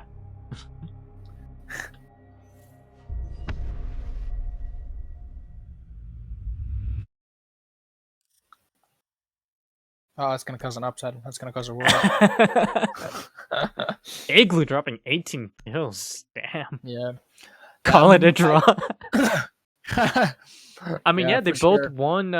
They both won 8 rounds. So, or no, Yeah, they I'm won for- 8-7. It was 8-7 because Yeah, one round I'm goes kind of disappointed seeing Razed not finishing this out, just getting that one extra attacking round, which is kind of a choke in my opinion. That is something we're going to be talking about after this scrim, specifically on border, and not using the Thatcher ban in the defense. But still, I don't really think that the defense side was an issue at all. Of course, And I think a lot of that comes down to also for both of these teams getting more used to playing without momentum and playing around the side half. So the big point I mean about this is if Cryptic Crows started this out on defense as opposed to attack, I don't think I would have had to give them that one extra round. It looked like it took them a couple seconds to warm up because you saw, or from what I heard as I was swinging back in here, they won Bathroom Tellers pretty handedly on their second attempt of it. And that was the point where they had started warmed in, they got their momentum going, and they started really rolling. And what that speaks to me, obviously, that's the attacking struggles really playing, but that also means that they got shut down pretty hard on their first hold of Bathroom Tellers. Perhaps had they defended Bathroom Tellers, or perhaps had they started on defense, that wouldn't have been the case. And that screams to me for both teams that they need to get more used to playing without momentum and being able to either start the attack or start the defense regardless of which side is actually favored. Yeah, definite rooms for improvements, and part of the reason attack was struggling, obviously the Thatcher ban had an impact, but I think a lot of it was also lack of intel and really Lack of poor flank watch as clears coming out. Yeah, which has Yeah. when I speak of intel, I also mean like flank watch drones and Yeah. everything. It didn't look like they were set up outside of the first round where Cryptic Crows was gifted a free pick. And I really am curious to talk to them about the fact that why didn't they also catch the Mozzie because they had the flank drone. And it was Shadow's flank drone. So it is possible that it was Shadow drop that cost them that first round. I don't know. I'm not going to make that speculation. But the reason I bring that up is you see there that the power of a singular flank drone could have immediately turned a number of these rounds into an instant 5v3, as opposed to what we were seeing was a 5v3 for the defense. And that's huge because it shows you just how important fundamentals are, especially when going up against a team that is extremely aggressive. Sigurd has a message for you that's going to be typing in chat. I don't know if you can read it effectively. I don't know what the quality is like on your end. I can definitely read that. But yeah. Secret the catfish. All right. Threw his shoes out. They stink. Oof. Yeah, I stayed there last night. Me and Sigurd have a very special relationship. Wait, so like Sigurd Sigurd is a dude, but Shadow's a chick. Yes. Oh, that's interesting. Yeah, That is interesting at all. Nigel just really likes the singer Sigrid, which is why he's named himself Sigrid and like Yeah, it's kind of interesting steals because like pictures. Sigurd, yeah, like Sigurd's a female name, yeah. Yeah, but he likes the artist a lot, so that's why he rips off. Wait, Sigurd, the artist. Yeah. Why have I not heard of this? That's where all of his pictures and everything comes from. And just like his reason for living. His reason for living. What is the second map, by the way, so I can set that up? It's Coastline. Coastline, okay. Yeah. Oh, I'm looking forward to seeing Coastline though. Coastline should be interesting. It really plays into the same sort of aggressive playmaking on defense, but it's also a lot easier to be aggressive on with the attack. There's a few more buffer rooms on Coastline than there are on Border, which really helps the attackers try to get some early semblance of map control. Obviously, it's not to the extent of a map like Villa or Cafe, where there's just a large number of buffer room, but Coastline has some safe entry points for the attackers generally. Office is a great example, unless you have a Fabian playing inside of there on a mission. But yeah, Office. There's the entrance into Sunrise Bar. Typically, can be fairly safe, especially depending on how it's set up by the defense. And even some of these balconies almost act as like a entry point to start with for the attack, in a way that Border doesn't really provide. On Border, those balconies are more so used to cut off flanks and try and figure out how you want to attack, but the defenders can run out on them or take some long challenges way more effectively than they can on the balconies of Coastline, where there's just not that much playmaking opportunity as there is on the CC balcony of Border. So it should allow us to start to see some more attacker rounds. It's also a map where the hard breach isn't as necessary, which by its nature will make the attack more aggressive. But it's going to be a lot more fragging on attack now. What I'd also like to see from Razed is that I think they should ban the pulse. I feel like Razed is really struggling against the pulse of Cryptic Crows, whether it's going to be Adzi or Sigrid. Or Emote was the one. Emote, yeah. Emote and Sigrid were the two that were on it. Adzi played the Valk. Yeah, so like what Razed really likes to do on when they're playing Coastline is to ban out the pulse, basically to reduce the amount of nitro cells played in blue bar, basically, for when they're attacking hookah, so that they can rather just make their attacks like more quickly, so they don't take the map control. They'd rather just go for Aqua control and hookah balcony control, and they're perhaps like place a claymore or something to the Sunrise run out, for example, and just go for the hookah balcony attack, just a hard push through there and through Aqua, and just steamroll and go ahead and trade each other out.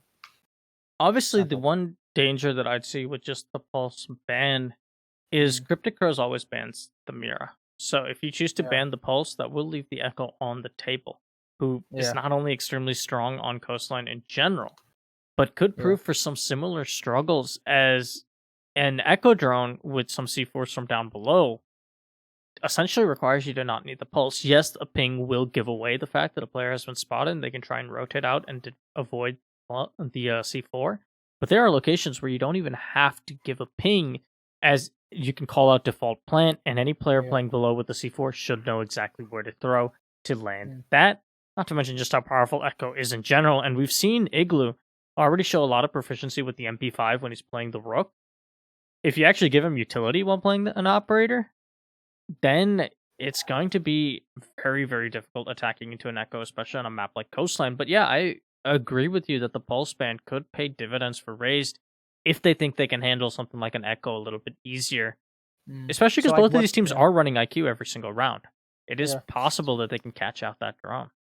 So what like Razed does, for example, on Coastline is that they don't play the hard breacher at all, unless in some really special circumstances. So what they do is that they put Beaton on the Ash, and he just does Ash tanks. And Sai, he gets put on the IQ, and Sai, from what I have noticed, is he's a more careful kind of an IQ rather than Beaton. And Beaton just kind of plays IQ as a fragger, while Sai plays IQ in a supportive way, taking out all the electronics that you can, that including the Echo drones as well. So I think like that Razed is not going to struggle as much as other teams would when playing against an Echo, especially with that aggressive playstyle where the Echo drones aren't really going to be that effective as they would be, for example, if you'd play a team like Vitality back in the day, where they'd be basically making their attacks like super delayed and super, yeah, basically like that. Yeah. The one thing That's- about the Echo that concerns me also has a lot to do Mhm. with just the nature of Coastline. Mm. Coastline is probably, in my eyes, even before Echo got his second drone and became the monster that he is now, he used Yeah. to see a lot of play on this map. And the reason for that is there are so many ways that a good Echo can maneuver his drone to get it into his places safely and then feed that intel and harass the attackers. One of the big ones that always I remember is Redeemer managing to, even with a singular yokai on old Echo, constantly nestle it properly underneath the pool table and just deny aquarium takes all by himself. And while yes, you're right that with the way Razed is attacking, that yeah, the Echo isn't going to be that effective with just his utility. We've also seen that for a number of players at both of these lobbies, that the MP5 is a powerhouse of a gun, and you're still going to have someone that you're not going to be running into that can aggressively stop you like that. And Attack has already struggled against a lot of this intel.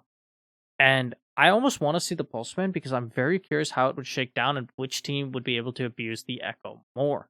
Another point for Razed is that they will be starting on the defense first as well. So if they have both Echo and Maestro on the table, I hope they take advantage of it and abuse it and are able to play a lot more of those long angles that are so prevalent on Coastline.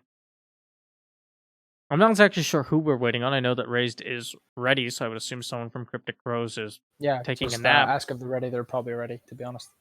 Well, they've been asked a couple of times and everyone said no, but I will ask once more, but yeah. Go for it. Trick is to be really persistent with these idiots. They get lost in their thought control. There we sometimes go. in yeah, there you go. in Wait, their nope, he says wait. conversations. He says wait. Okay. Okay, now we're ready. All right, so we're going to be getting right into this. I would like to see some more creative bans because I do think that one of the big advantages of scrims is to try and ban out stuff that you might not otherwise, see how it plays out. I think both of these teams have learned that they need to go back to the drawing board and figure out strats for when there's a Thatcher ban. And until they do so, I don't know if Razed wants to continue banning the Thatcher. But yeah. It's the benefit of scrims is being able to try out multiple different things. Razed is actually going to start things off with a Jackal ban. Going back to the ranked right here. Yeah. I don't know how I feel about this. Jackal is definitely a powerful operator, but his best map is something like Bank or Villa, where roam clearing is very difficult. Coastline isn't that hard to roam clear. Yes, roamers can play effectively there, but there are so many cutoffs and narrow doorways that they have to go through that as long as you isolate the roamer, you can kind of hold them in position should you play it properly. And a Jackal isn't going to change that because the roamer's going to fall back into that safety room, and you're either going to have to challenge him or you're going to have to hold his cutoff and hope that by holding it, you're not losing map control that might be needed elsewhere. Yeah. Jackal won't affect any of that from what I can see of these teams, and I'd much prefer something like the Dokkaebi, as the Jackal's not going to make it any easier to actually go in the room and take the gunfight. You're just going to isolate them down to which room they're in. There is the pulse ban that you were talking about. So, I want to see if either one of these teams can actually abuse Echo to his full glory, because Echo's a scary operator, especially on something like Coastline.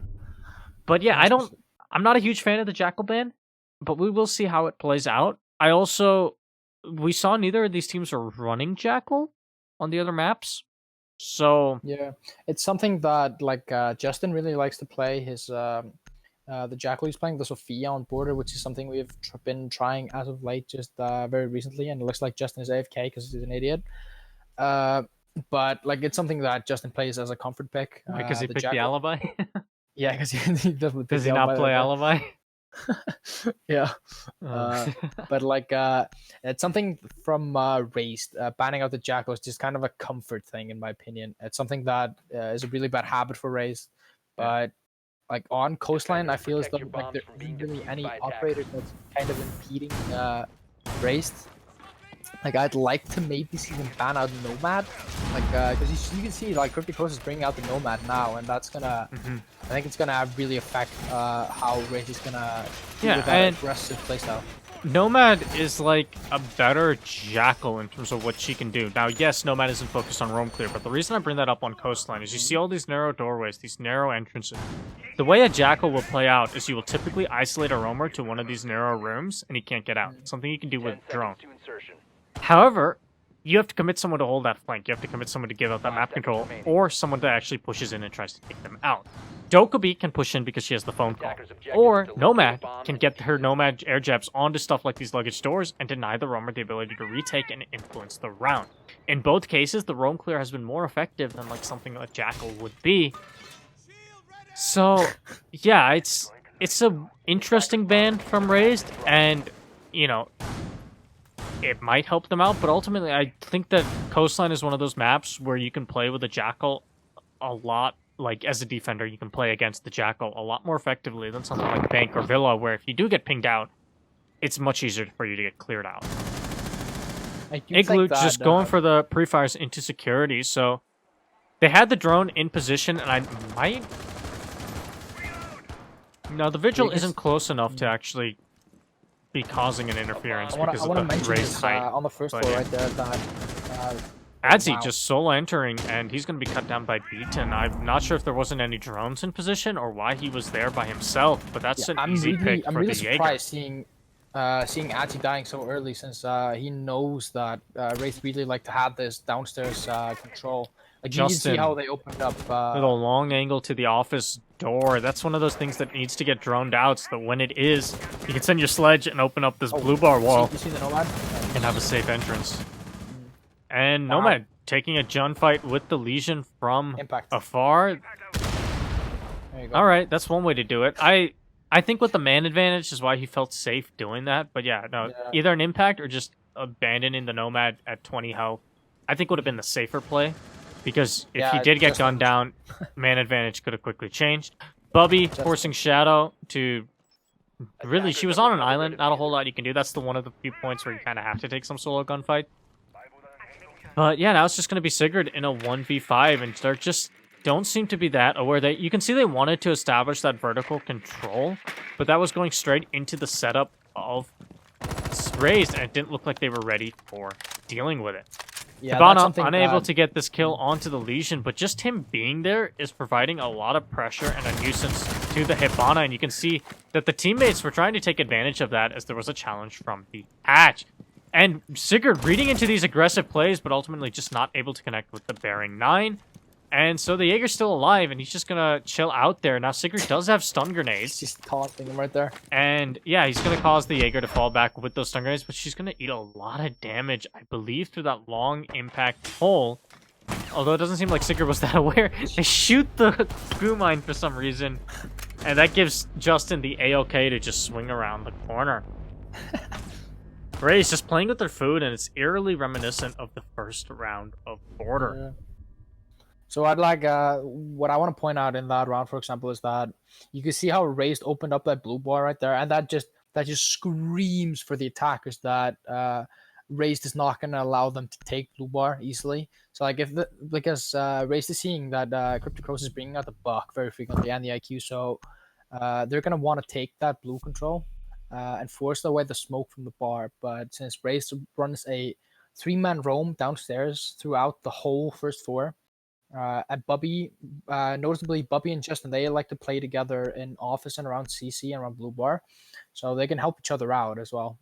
And like taking the first floor against Razed is not something you do lightly on Coastline when you're defending hookah. Yeah, and there's multiple things. One, you saw a lot of Cryptic pros solo entering. You had a player solo enter the pushing the sunrise door window, you had a player solo enter into office and get gunned down, and you had a player solo enter in kitchen. And all of those 1v1s went the way of Razed. The big thing I want to note about is the fact that all of those were also 1v1s, which means that also from a defensive standpoint, there weren't crossfires set up in those positions. And had Cryptic Crows read into that and just 2-man push into some of these, man count wouldn't have swung out of their favor. Another thing to point out is, as you mentioned, the blue bar control was so heavy that perhaps if the Habana had entered VIP, you could have gone for a more standard aquarium site take. There is no pulse on the table, so the C4 potential from below is a lot less of a concern, especially with the IQ to spot out any cameras that might give away your locations. And the final thing I really want to point out is I love the 6-pick from Sigrid onto the Dokkaebi, and this is what I'm talking about. Being able to now push into these roamers that are on their islands. And while, yes, there's a mute in play, if the jammers aren't set up for the roamers, which I don't think they are, that should make it a lot easier for this roam clear coming out from the tandem of the Nomad and the Doke, and Sigrid actually getting a kill. Where? On the bathroom rotation.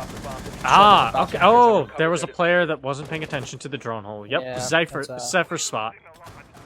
Igloo, though, will get refragged by the Legion of Beaten, so man count will stay even as he just dropped into bathroom without a care in the world. A bit of a dangerous play, as I guess there wasn't a drone properly coming out. Mute jammers likely that were helping out the Legion. And yeah, I'm a bit concerned about that. I think if you've cleared out the player inside a bathroom, and as long as you have a drone set up on the lobby before you drop someone from the upstairs bathroom, you need to have someone on this window repel to protect them, if that is the plan. And another option is just for the Buck to open up this wall facing towards the guitar hallway, because then if he drops, he can actually escape and not be funneled into that singular door and get control of guitar. I also don't know why he was dropping in the first place, as it would have just been safer to send him through VIP. As you can see, there isn't really any setup or contestation in place by Razed to help out with that. One thing they could do if they really wanted Cycloud to play this particular angle down below is you can open up this floor up above and contest the VIP window when someone tries to vault in and I'm really allow yourself to have some surprised extra pressure. I'm really surprised that, well, maybe not surprised, the Shadow hasn't been opening up his angles to challenge the Maestro. I'm guessing still he's a bit concerned about the Legion playing with an angle all to... Yep, Shadow gets the pick onto Justin the Beaten, taking down Sigurd before Shadow finally gets the refresh. So they had a bit of a good pinch coming out there, and Emote's going to take down Bubby, so now it's going to be all up to Cycloud. I liked that you saw 3 members try and circle and push the Legion, but they did it a bit slow, and that gave Justin the time to rotate up with the Mozzie and save his teammate. And he got 1 pick in the process, and B2 was able to get a second. However, the refrags coming out from Shadow and Emo will keep man advantage in control of CCTV, and the Maestro under a lot of pressure now as the sledge begins to open up. They're going to be challenging one another, and as Shadow does this, Emote can try and go for a plant. Cyclo does know about the plant going down, but the pings are in the wrong location, and he's going to get easily gunned down from both sides. Whoever gave the ping on that camera, I don't know. Yeah, you can see the camera was still up, so the call needed to be made that the ping was inaccurate and the plant had been moved. As you saw, the pre-fire from the Maestro gave away his position. Now, I don't think that the Maestro had any real hopes of winning that situation, as even if he did pre-fire the proper location or swung around, the refrag from Shadow was pretty easy to get, as you could see here coming in from the bathroom side. And barring some sort of miracle 90-degree turn, that's not a gunfight that you're really going to win. Psy wins these. Psy wins these. The one thing I really liked, though, was how Shadow played that at the end. And I've talked about this with the Cryptic Crows before, is making sure that you're utilizing those holes up above smartly, but also not sticking to them when you're down into those final pushes onto the site if you don't have the man advantage to do it. And you saw a frag grenade, a relatively uncooked frag grenade was dropped at the rotate. That slowed down Cycloud just long enough for the sledge to drop in from the penthouse hatch, get into lobby, and push in from bathroom and ultimately get the kill. And that sort of adaptability, instead of just holding the angle, hoping you catch the Maestro on his rotate, is what enabled him to win that round, because otherwise, it's very likely that the Maestro could have killed Emote here in the 1v1, and no chance for the refrag from Shadow. So, what took us all of, I believe, 9 rounds on border, we finally get on the second round, and that is an attacking victory here on Coastline. We're still not seeing the Echo being run by Razed, as they want to play a much more fluid, aggressive style. But it kind of goes both ways, that if you really want to go that insane with your aggressive, fluid style, at least on the previous round, the Maestro isn't as needed, as the Echo can at least help out your roamers up top while still being on site. while the Maestro can't. Yes, the Maestro is going to be better if the push is coming straight onto the site, but you are seeing that Cryptic Crows are making sure to dot their I's and cross their T's and go for these roam clears early on. Bubby in a bit of a difficult position that relies heavily on Beaton holding down 90 hallways. These rotate holes that have been made for Bubby to contest can also be used against him should Beaton fall, and the pinch comes out properly from the side of Cryptic Crows. There isn't any sort of escape for the Jaeger. Yeah, what I've liked to see done instead of making rotation right there is to just have a maybe a punch or just shot out the wall and make the rotation a bit back, maybe close to the door, or even just not make a rotate at all. The 90 hallway one here on the west side is a little bit better, but I really don't like this southern one. As that like it's so easily flanked by luggage. I'm guessing there's a goo trap there as well, but also just a white window right there. Like they're so stuck right there. The only chance of escaping is just like the main lobby hatch, and that's kind of how it's covered. And it's kind of dangerous. Igloo. Justin will take down Igloo. Sunrise. On... Okay. Why he just past them? Yeah, he just that was poor droning and the dope call not coming out, and that's a free pick for the Mozzie. It's possible that the Mozzie pests were why they couldn't drone that out. But if you're going into an area like luggage that is so high traffic, you probably want to start the dope call at the time. Justin, flicking over to Cycloud, will take him out, and I'm glad we caught that. One thing I wanted to point out, and it's actually even easier because the smoke has rotated away, but even when the smoke was in this position, if you set up one player here to hold the smoke so he can't peek out of bathroom, send your buck down below, put one player onto this eastern rappel, and Emote has already been playing up here, Bubby is trapped, and he cannot leave this position once the buck starts taking out from below in the lobby. Cryptic Crows not realizing that they could have gotten a free pick onto Bubby, but his support is gone, so he's still pretty trapped, and I hope Shadow doesn't solo push this, but it looks like she might, and she does know where he is because those phone calls were coming out. If she plays this right, oh no, she's prepping the frag grenade instead, but she will swap off of it and get the gunfight with the Jaeger. That looked like it could have gone poor very, very fast, and there is enough time for the members of Razed to rotate around, and Emote gunning down Sigrid, but he does get the down onto the smoke. Justin gets the refrag onto Shadow, and Emote has to commit to the plant. This should be an easy shutdown for Razed, and indeed it is. Ultimately, time and just a bit of inefficiency proved to be the detriment of Cryptic Crows, and I think it kind of all goes back to the fact that the buck wasn't droned in adequately, and Justin got a free kill early in the round. Once you lose part of your pinch on those top floors, it becomes very hard to pressure the defenders out. I'm gonna properly. be AFK for like 2 minutes. All right. Yeah, I hope that what we see from Cryptic Crows also is less of this solo entry. You have enough man advantage with the way they're going on these roams. You really don't need to be sending someone in by themselves, or at the very least, they should have a drone in front of them. And if they don't, the location does need to be droned out. I think this Dokkaebi is definitely helping out quite a bit, and I love this adaptation for Cryptic Crows, as it is making it easier to pinch out these roamers and figure out their positions. I also like the tease of the Echo, even if they're not running it, as it forces Adzi to stay on this IQ roll. The real question for me is, now that we're going back to Hookah, what sort of change-ups are we going to be seeing from the side of Cryptic Crows? They have dropped the Hibana, which means pressuring a smoke here in smoke spot, or creating the long angle from VIP towards smoke spot into billiards. Is it doable anymore? However, with the addition of Sigrid's smokes, it's much easier to go for that aquarium side take. 5 seconds left before insertion. And Kelm. Ooh.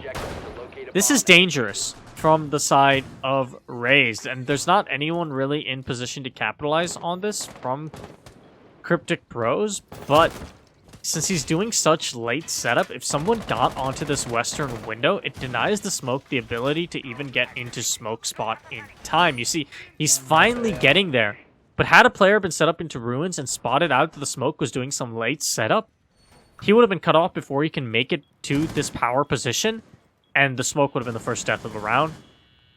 Very, very dangerous late setup, and I would have liked to see, well, Beaten getting a pick onto Adzi. Once again, the IQ kind of solo entering, despite Sigrid possibly able to provide support. And you can see there were 3 players that he was pushing into.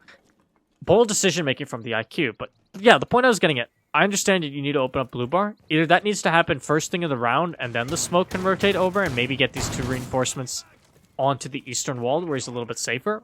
Or, the other option is you have the Mozzie.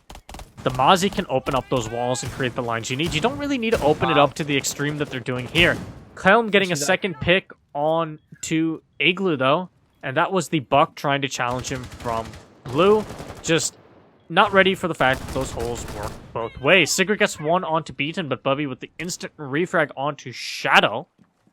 As Shadow was trying to pinch out the Jaeger. And now Bubby getting to live inside of security. Beaten not expecting Sigrid to be playing. Where was Sigrid? Where was she? Was she on the roof? I believe so. She was in blue. She was maybe blue window? No, I don't think they were blue. Blue window's closed. I think you're right. I think it was the roof. And yeah, then just rotated down. Ultimately, now Sigurd will be dead, and it's all up to Emote. He gets one, but he doesn't have the time to jump in and take care of that, and Bubby with a long run out. But yeah, blue bar, I don't think you need to make as big of holes as they did, and because they made that big of holes, the only person who could go and make that was the smoke, and had Cryptic Rose read into the fact that the smoke was on this long mission to go create those holes, they could have cut him off from the ruin spawn and denied him the ability to get in the smoke spot and get an early pick on the round. And that comes down to a lot of teams' fundamentals and their practice in terms of speeding up your prep phase, making sure you don't have players in dangerous positions at the start. And also, on the attack side, having drones set up in positions to make sure you're catching that sort of sluggishness. Now, it does get easier on VOD reviews when you're facing up against teams that you do have footage of, as you can spot out these kinds of slow mistakes and slow setups and adapt accordingly. But when you're in the round properly, if you see that the smoke is going to set this up down below, and you see it's taking him a lot of time, because that was your second time attacking Hookah, set up someone to immediately gain control of this long window and cut him off so he cannot get to smoke spot. Because if you do that, you single-handedly deny that the biggest detriment to the aquarium take. You can see Sexy Cake does that a lot on Team Liquid. Like, he likes to go up there on the rumors part and open up that billiard window and just watch it very frequently. Yeah, and it's exactly for reasons like that. Is you catch players, if someone doesn't get into smoke spot at the start of prep phase, against a team that is checking their drones properly or has footage on you, that is your death. That player will not make it to smoke spot. Smoke spot is an extremely powerful position to hold, but you have to be in there at prep phase, because the moment you fall out of it, there are a number of ways that you will never get back into it. You can see there as well on the second floor. You can see the walls into Hookah. I just noticed both there into billiards and into the VIP hallways. They opened them all up right there. So it gives into the same idea as to when Razed was holding on Hookah and they opened up the blue bar. Is that they don't want to give Cryptic Rose really easy handle on taking the top floor and opening up these angles. This makes it possible for the roamers to retake and contest, and it's very well done to read into which parts of the map they want to actively hold and which parts of the maps they want to focus more of a retake setup on. I don't know how I feel about the smoke in this position right here, as if this was read out, a blue window hold just locks him there and he's a dead man, especially if someone then also rotates over onto the push from the lobby door. He doesn't make it out of there, and the Maestro dying gives him even less protection. He'll finally escape, but that's because blue window wasn't open up. Actually, no, he's still living there. So if he gets read out here, that's a frag grenade kill. He's I noticed that finally rotating out of that death position, but yeah, this falls onto both sides. One is having the drones, making sure you open up things like blue window early on to cut off those rotates. Shadow getting a second kill from above onto Justin, and Bubby didn't seem like he was entirely too aware of where Shadow got that pick. As you can see, those pre-fires were just wrong. What I've noticed sometimes with these tier 3 teams is the lack of pressure they put onto site sometimes. So what like the Igloo could do right there is just opening up that blue window. Just immediately they put so much pressure onto A, or into A. I don't see the graphics so far here. And just putting immediate pressure is like, as soon as he does that, the smoke's immediately going to rotate out of there because he doesn't just, or he's going to stick by it and play by the bar the entire round. Basically.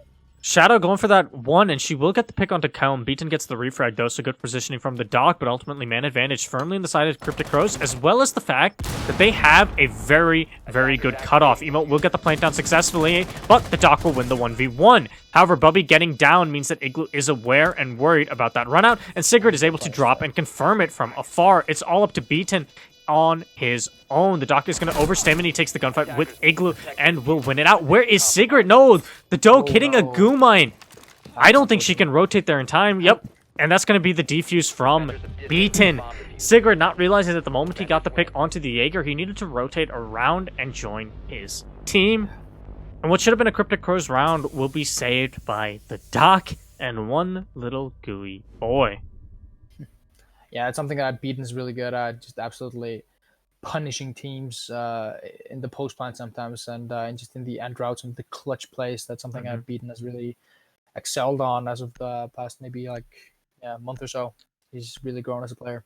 Yeah, and going back to your point about applying immediate pressure onto site, I think a lot of it comes from the difference in playstyle from going from like a ranked multiplayer mentality to a comp mentality. And the reason I bring that up is that those windows, when you're playing in multiplayer, you have lunatics that are challenging those windows every 2 seconds. And you start to get this fear conditioned in you.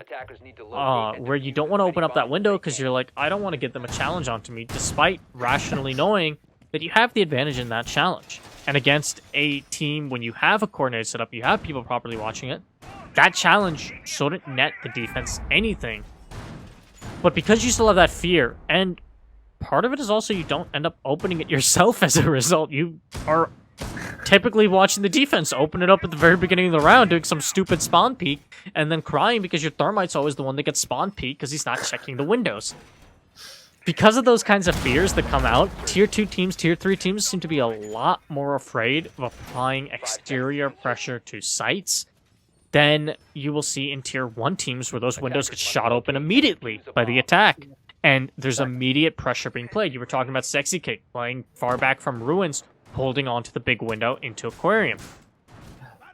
It's simple stuff like that that really is the difference between comp and what is more of that ranked monkey style mentality. Bomb located by attackers. It's just like funny to mention it as well because let's say heck, let's just use the example. Kitchen might be a bad example in my opinion because there are not a lot of windows on the site that are really usable. It's only basically a kitchen window. But let's say that you were defending hookah, for example, and you have the window and the door, and you have the big window in billiards. Basically, opening all those three cuts off so many rotation for the defenders as well. So I mean, just the fear for the defenders and comp settings that someone's going to be watching. It's so hard to make the rotation, so the defender's going to be much more hesitant and much more pressured. And it's why, while it existed, every team in comp would go onto purple tops, especially Laxing, and just immediately apply all of this pressure onto the site from that angle. An early pick coming out onto the Mozzie, and that's going to be very good for the Cryptic Crows, especially if Shadow picks up another. Their attacks are looking a lot more confident here on Coastline than they are on Border, and a lot of these rounds are just coming down to these 1v1s late round changes, which is something I really love to see. Shadow picking up a triple kill to start off the round as Legion tries to take the gunfight and get the refrag, knowing that she is on full health, but that's still a one that you're taking. Now I understand with the man advantage you had, you were afraid of committing more power to it. You know Shadow's hitting her shots right now. It's a dangerous position to be taking, as she's going to pick up her fourth. Are we going to see the ace coming out from the sledge? They're going to open up into kitchen, so the position is known. This should be the ace for Shadow, and indeed it is a flawless round coming out from Cryptic Crows. And the first time I catch all of the action. Thank you, one player, for getting all of the kills.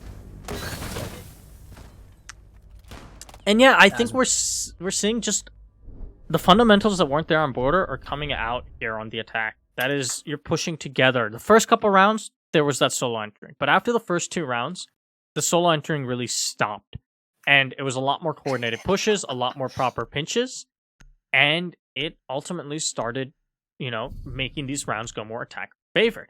There's a very good argument to be made that this should be a 3-3 split right now And it only isn't because Sigurd didn't realize he needs to rotate the moment he gets the pick onto the Jaeger. Had he instantly rotated and fallen off of after getting that pick onto Bubby instead of holding some long angle or trying to push in from office, they win that round pretty handedly. But because he didn't, that round goes Razed's way. An excellent playmaking from Razed to actually take advantage of that situation. But the reason I highlight it is it shows just the sheer difference of comfort that at least Cryptic Crows right now seems to have on their attacks here of Coastline, as opposed to Border, where they really struggle to get anywhere near the building and establish map control. And part of that, again, has to do with the nature of Coastline as a map. There's more buffer rooms, and there's more exterior pressure that gives you meaningful map control, as opposed to just blink watches. Yeah, I'm still like Race getting 4 rounds on defense is kind of why it's not like unusual, but at the same time it's kind of unusual since like Coastline is kind of a attacker-sided map in most cases. It's kind of swapped lately Yeah, as it's gotten more and more even, and I think a lot of that has to do with the closer the two teams are together. Coastline seems to be one of those maps that really favors, I guess, it sounds weird to say, but the better fundamental team on that map, and whatever side they start on is the side they're going to start winning, which has a lot to do with the evenness, I suppose, of the map more than anything. But the reason I bring that up is, for a long time, you saw the teams that were best at this map were the teams that were best in their region by and large. That was Liquid, EG, Empire, G2. And a lot of that has to do with those are the teams with the best fundamentals. And Coastline has gotten so much more even lately as teams have gotten better and better at attacking it. And Kelm just deletes Adzi challenging onto the hookah door. Yeah, and that's what I'm talking about right there, with Kelm just opening up the door and the window as well, just immediately putting on the extra pressure. But Shadow with the run out picks off Beaton, and Bubby will be taken down by a C4 coming out from Igloo, who's playing down below. So now Kelm, well, he had a teammate to help him out on hookah. Now if he challenges it, it's going to be a solo challenge entirely, as the rest of the push is trying to be focused in from the aquarium side. We're most likely going to be seeing... Okay, it's going to be a rotate from Kelm. Yeah, there was kind of 2 ways he could have played that. Either he tries to make an aggressive play when the aquarium push comes out by pushing into hookah and just hoping he gets a pick in the process, or he goes for this rotate. And actually, no, there is that aggressive push into hookah, and he'll just get C4'd. Justin, though, gets emote as he tries to swing and stop the plant, and that is going to be a post-plant situation. Man advantage, though, is there for the Cryptic Crows, and they... Well, Justin deletes Sigurd, so now it's up to Igloo and emote, and Igloo and Shadow. Shadow is just waiting for Igloo to get in a better position to assist her on this retake, as she doesn't want to solo challenge him into it. They have information on the 2 positions, but Justin on this upside down rappel will pick up his 3rd kill of the round, leaving it all up to Igloo in a 1v2. He will delete the IQ, but I don't think he'll have enough time, regardless of if he wins this gunfight or not. He will not. Justin picks up his 4th kill of the round, and... yeah, emote getting gunned down by Justin, as I guess he just wasn't ready for the Nomad on that upside down rappel, meant that the player that was most important for denying that default plant couldn't do so. Also, they still had Igloo down below, and while yes, he hadn't used the C4, the plant went down default. That should have been denied by the mutes since there wasn't anyone in position. They should have gone punished heavily. I'm a little confused why the call wasn't made to Igloo to deny default plant, or maybe he just got confused because he's not practiced well enough to immediately know what angle to take. But either way, a huge oversight coming out from Cryptic Crows is going to give Razed a very comfortable round advantage right now. And that's, by my count right now, 2 rounds that were looking all Cryptic Crows going the way of Razed. And those are the important rounds for Razed to be taking right now, because if you're able to take those and then maintain the trade game you've had on the other rounds, you win a map pretty comfortably. Yeah, and like it's sorry. Yeah, go ahead. No, it's like it's one of those things that have really frustrated me as a coach, for example, is to see like these rounds where like you're not supposed to win, right? Where you're failing as a team, but as individuals you're winning the round. So like that round with Justin and, well, basically just Justin decided to do shit in that last round, basically, except finding a bomb.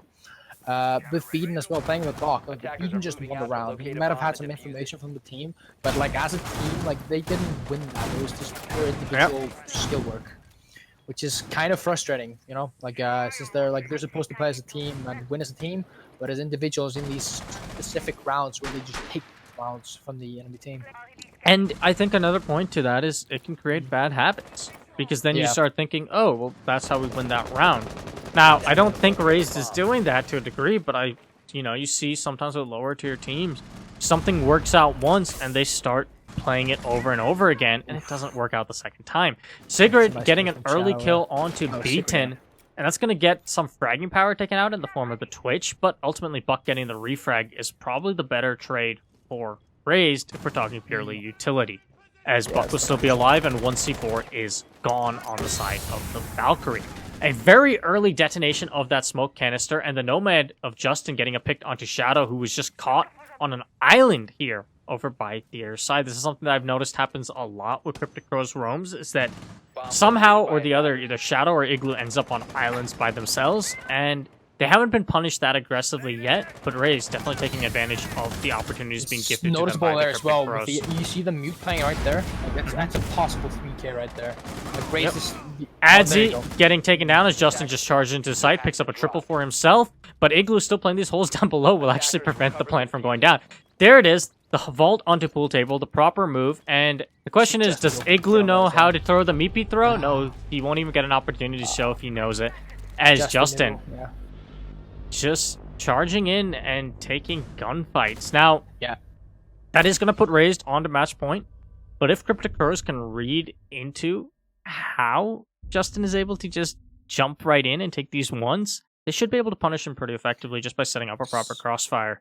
Yeah, there's one thing that I noticed with that round is that goes back to what I was saying in the beginning of the map is that basically where Cryptic Crows were playing the Nitro Cell game from below, and you could see that Brace completely ignored Office. They didn't even open up the door, and they didn't drone it. They just didn't care, and that is a huge oversight in my opinion on the behalf of Raze to ignore the mute. As you can see, he got the Nitro Cell kill from below, and he killed the side when he was going for the planting default.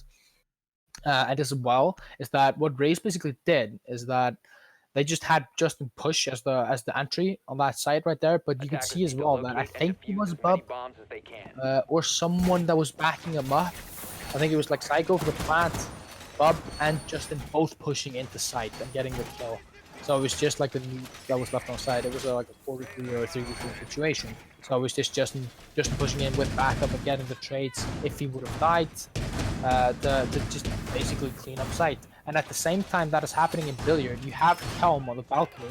I'm not sure, like Kelm and Bub usually play that balcony together and push into B at the same time as this is happening. So like the response from the Cryptic Crows has to be really immediate. Like because the C4 isn't gonna be it doesn't serve as the kind of threat that a gunner on the second floor would basically. And I have like two other big issues. One is the fact that we're seeing Hookah for the third time now. And that screams inadaptability from the Cryptic Crows and a refusal to try and do any of their other sites. Yes, the first round, you won that pretty handedly. I also don't like Sigrid being off on Sunrise by himself without any angles for Igloo to help him out from the blue bar side. You can see both Igloo and Sigrid are kind of on their own should they get pinched out, and they're actually decent positions, but you need to open up then in blue like we saw Raze doing to help one another out and establish crossfire. The second part is, I've been seeing in a number of rounds now, Cryptic Crows, they're prematurely detonating these smoke canisters. And that is costing them rounds. Kelm's not going to make it any easier as he picks off Adzi once again, and that's your Meister off the table. And now Emote's by himself. Cycloud's going to get Shadow, but Igloo picking up a double inside of Aquarium goes to your point about not clearing out the mute properly inside of Office. Beaton will get one onto Emote, but Sigrid with the refrag, so it is a 2v2 still. You see that Beaton's just in the site there. He was on the hookah balcony. He just pushed through hookah and completely ignored cool-ups and went to white VIP's hallways. It's strange. Sigrid will get droned out by Kelm, and it doesn't look like he's aware of this fact. So Justin... Yeah, I'm not sure I'm a fan of this, because Justin is giving Kelm too much time now. So this is going to be fine because of the fact that Sigrid lost the gunfight. But because he went for that long flank and tried to push Sigrid from the back, Sigrid had a prolonged 1v1 duel with the Buck. Had he won that, and had intel, because there's a plethora of intel operators available on the Nomad rotating around, he could have turned around and taken a second 1v1. Yeah. Like I saw the way that Kelm was holding that angle. He was on the balcony. He was holding a really passive angle. So, like the only way we would have won that if Sigurd would have pushed really heavily onto the Aqua itself. So yeah. And yeah, go ahead. Justin dropping 18 kills and Size dropping 1. That's a 3-0 KD, I think. Fucking hell. And I think that map, I was trying to get to it before the flurry of kills happened, but like one of the big things for me is we're seeing the smoke on both here on border and on coastline from Cryptic Crows detonating those toxic canisters really prematurely. And it's been multiple players. I don't think it's been one player playing smoke frequently. But that comes down to both listening to sound cues and having visual callouts being given by your team of when you always have to throw out those gas canisters. Because if you're using them all before there's still like half the round left, you're not getting the maximum value out of them. Do we know what the next map is? Cafe. Okay. Just ask them about the attack and defense. Right. Yep.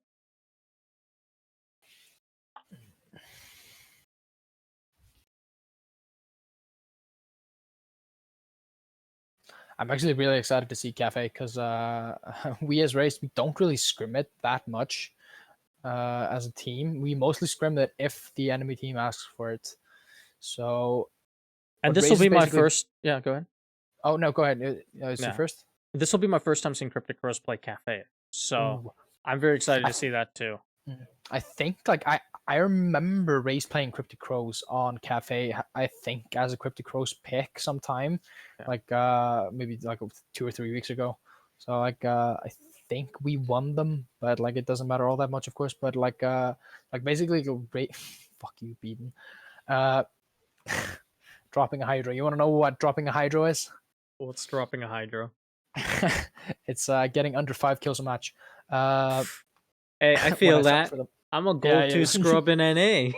I can't aim. Exactly, dude. It hurts, man. It hurts. I got I'll predict everything the enemy is doing, but I can't hit them when I do the right play.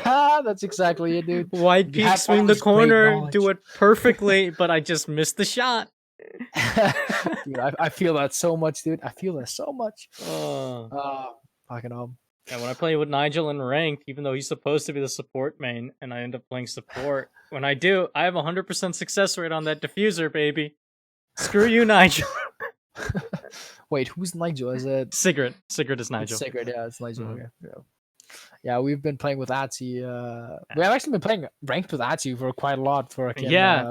Typically what ends up happening is Adzi's playing off in EU with Razed, and then I'm playing with Nigel in NA at the same time. I was like that, dude. But no, oh my god, they just made a joke at my expense. That's rude. That's rude. Yeah, now, I unite my team because they make fun of me. No, and the Crows have been hyping up Cafe to me for a little bit now, saying it's one of their most favorite maps and comfortable maps. So now I get to see it. So if they fall flat on their face, I get a lot of roasting potential, and I'm excited for that. If they do well, then obviously I'm excited for them. But I also want to get the roast in. Not gonna lie. So I think dream scenario is like everyone in Cryptic Crow is doing amazing, and Sigurd getting first picked every single round and not doing anything. That's my dream scenario right now going into Cafe. Yeah, does Sigurd have a dirty mouth? Is that it? I think so. Tack. Vänta lite velut. Tack. Oh yeah, dude, I was curious. Where do you think I'm from, by the way? I'm so bad with accents. I don't know. Why did I end up here? Whoops. Went to the operator page. Oh yeah. I saw your profile on Twitter for like 5 seconds total. And I want to say it was some Nordic country. But I might be misremembering the flag. Yeah, I want to say it was like Danish or something. I'm offended now. Yeah, it's a Nordic country, not a Scandinavian country, if that gives you any hints. So is it Finland? Or Sweden? Or Norway? Iceland, okay. Yeah. I'd get there eventually. Yeah. Hey, I mean, I was in the right, like, you zip got code. Nordic part. That was Yeah, right. I That got was the good. Nordic. I remember it was a Nordic flag, and they all look very similar. Yeah, I basically just like the couldn't same, yeah. remember which flag it was. Just it's 4 squares and 2 stripes, basically it. Yeah, I looked at it for all of like 5 seconds. As yeah, Mm. Where in the U.S. are you from, dude? I'm in Missouri right now, In so Missouri. Fucking hell, dead dude. center in the U.S. Damn. Let's fucking go. All right. Calm us This is why proper broadcasts mute the players lobby during this screen. Yeah. We don't, because we want these people to make fools of themselves, so when they do the VOD review watching over these footage, they will see how stupid they are and feel ashamed and leave the team. And then you can pick up joystick they instead. Will feel ashamed. Yeah. Because he'll come to one of these teams, right? That sounded like someone butt fucking a crow. Exactly, Bubby. Exactly. I'm very curious to see what the bans coming out are. Once again, the Jackal ban. Now, this makes more sense on Cafe for me than it did on Coastline, as, yeah, it does help significantly more with the roam clear. I still think it's a bit of a wasted ban, as I think there's better bans you can be making on the attacking side, just in general. As long as the map isn't Bank or Villa, then I completely understand the Jackal ban. But, you know, it's much better here than it is on Coastline, where you can really isolate and pin them down. Yeah.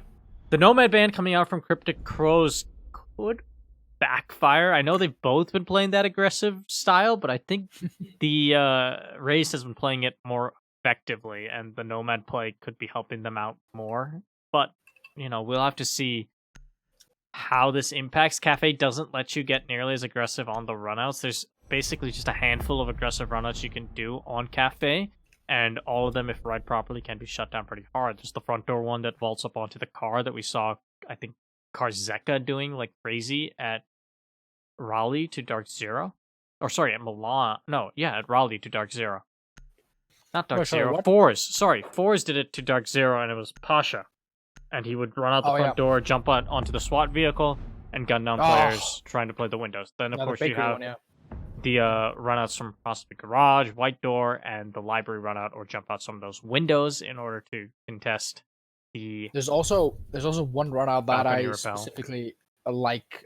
If you open up the wall in a garage with an impact, because like if you're repelling the south side, right?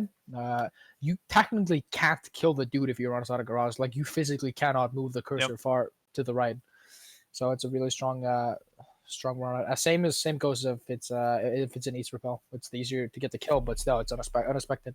And I've seen it was actually very funny because I was watching. I'm not sure if it was Cryptic Crows or not, but I was spectating a VOD of Razed and some other team. It might have been Cryptic Crows, where I was typing in chat just like because someone had previously died on the garage runout on the door where he got Nomad and then killed by the dude on South About, right? So as I was writing down like in the text in the notes, like it's like if you're gonna run out of garage, open up the impact the wall or something. And as I'm writing that down, Beacon actually throws an impact and gets a kill on the dude on repel. It's like, all right, cool, that's cool. Yeah, and I think one of the big things you have to adapt for that is you need to be setting up on attack. You need to be properly setting up your flank drones and having those consistently checked. Because then, when that comes out, you should be able to punish it pretty effectively, or at the very least, get the hell out of the way when you see a player on a mission to get over to the garage side. Yeah. 5 seconds remaining. Another option is, of course, as an attacker, opening up a bit of a line yourself.